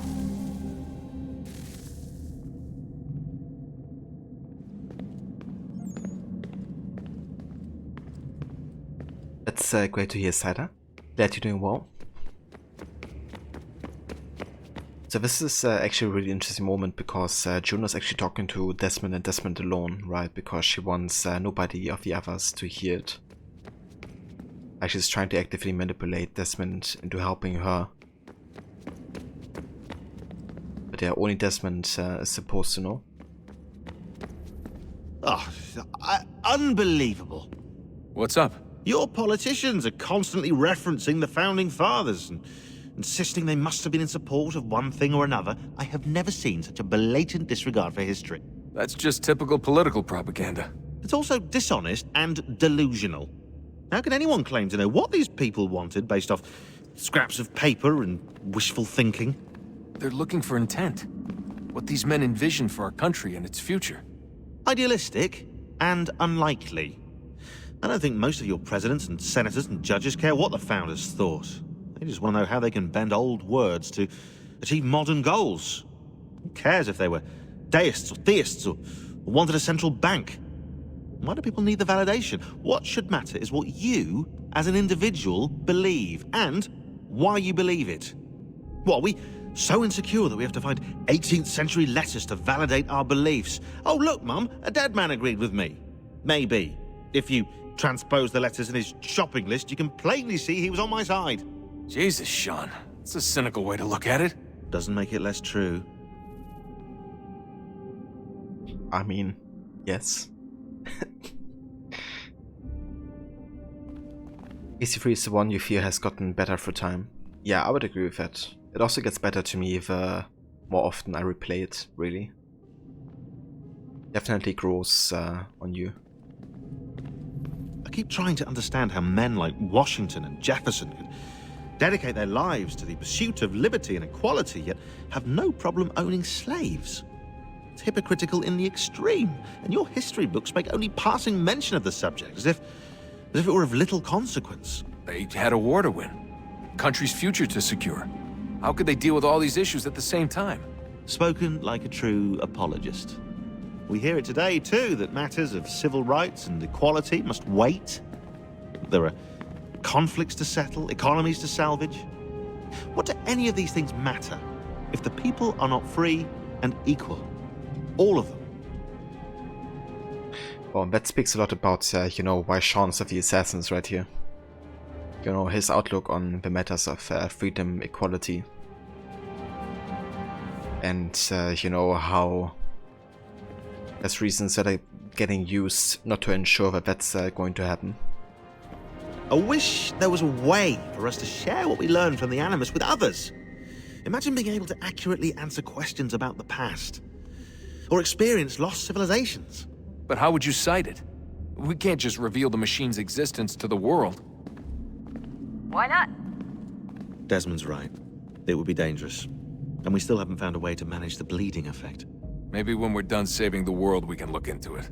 Even if we do manage to stave off the apocalypse, it's not like the Templars are simply going to disappear. I suspect our fight will continue long after this latest battle is finished. Oh, look at the time. Oh, doesn't time fly? Look, I think it's best we get you back in the Animus, Come on, chop chop. We need to find that key, Desmond. It's not going to happen with you out here, is it? Oh man, I love Danny Wallace so much as a voice actor. It really is Sean to a certain degree.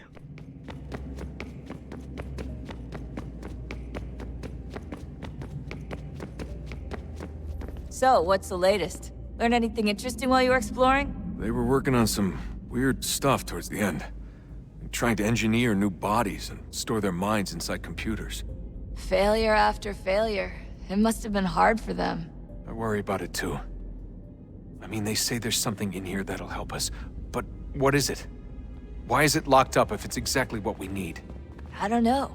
Maybe it's dangerous. Maybe they wanted to make sure only you could reach it. That's the other question. What makes me so special? I guess we'll know once we open the door. Hey, I hope it's not uncomfortable for me to ask, but what happened with Lucy? I don't know. I'm sorry, I shouldn't have said anything. No, it's fine. I really don't know. I was talking to my dad about it. It's hard to say. I mean, Juno definitely took control, but I think I agreed to it on some level. I think I let her in. No. That's not right. It wasn't her. Not exactly. It was more like a program. Does that sound weird? It showed me things. What'd you see? That if I didn't stop Lucy, Abstergo would get the apple, and we'd all be dead.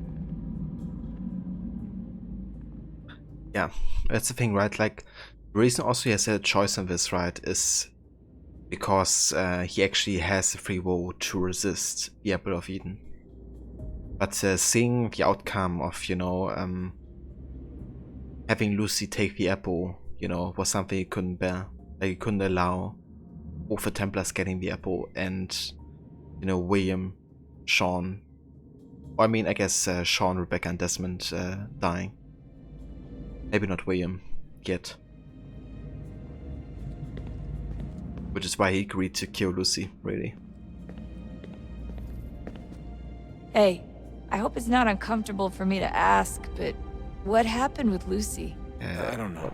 The fuck? I'm sorry, I shouldn't have said anything. No, it's fine. I really don't know. I was talking to my dad about it. It's hard to say. I mean, Juno definitely took control, but I think I agreed to it on some level. I think I let her in. No. That's not right. It wasn't her. Not exactly. It was more like a program. Does that sound weird? It showed me things. What'd you see? That if I didn't stop Lucy, Abstergo would get the apple, and we'd all be dead. I still don't understand why she turned on us. I'm sure she thought she was doing the right thing. Okay, hopefully that finishes this dialogue now. I gotta get back to work. You might want to do the same. Okay, cool. I kind of weird that just repeated there. Good riddance to Templar rubbish. Yeah, 100%. She has short-term memory loss, you guess. Yeah. Get a loop dialogue glitch like this, but with William. Ah, okay. Did it happen even more than twice, or was it also fixed after the second time listening? Or say that could be quite annoying. Sorry, Desmond. A little busy right now. Alrighty, let's also talk to William.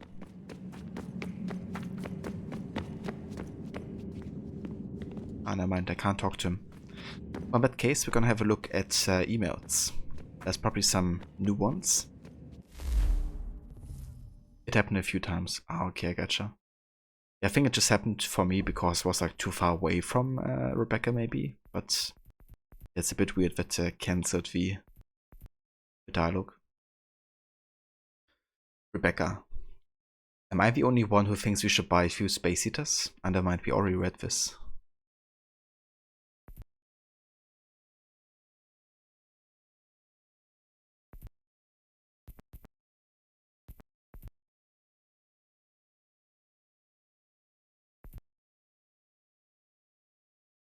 Yeah, I think that's new. William Miles, status. Sean's continuing his search for additional power sources. I'm working to coordinate with the other cells, have him doing recon and watching for Abstergo. Rebecca's been monitoring your sessions. I'm hoping to duplicate some of the recordings and send them to other cells for further research. Also hoping there's a way to bypass some of these memories, but synchronization seems to dictate your progress in chronological order. Hopefully someday we have a way to move through memories more quickly.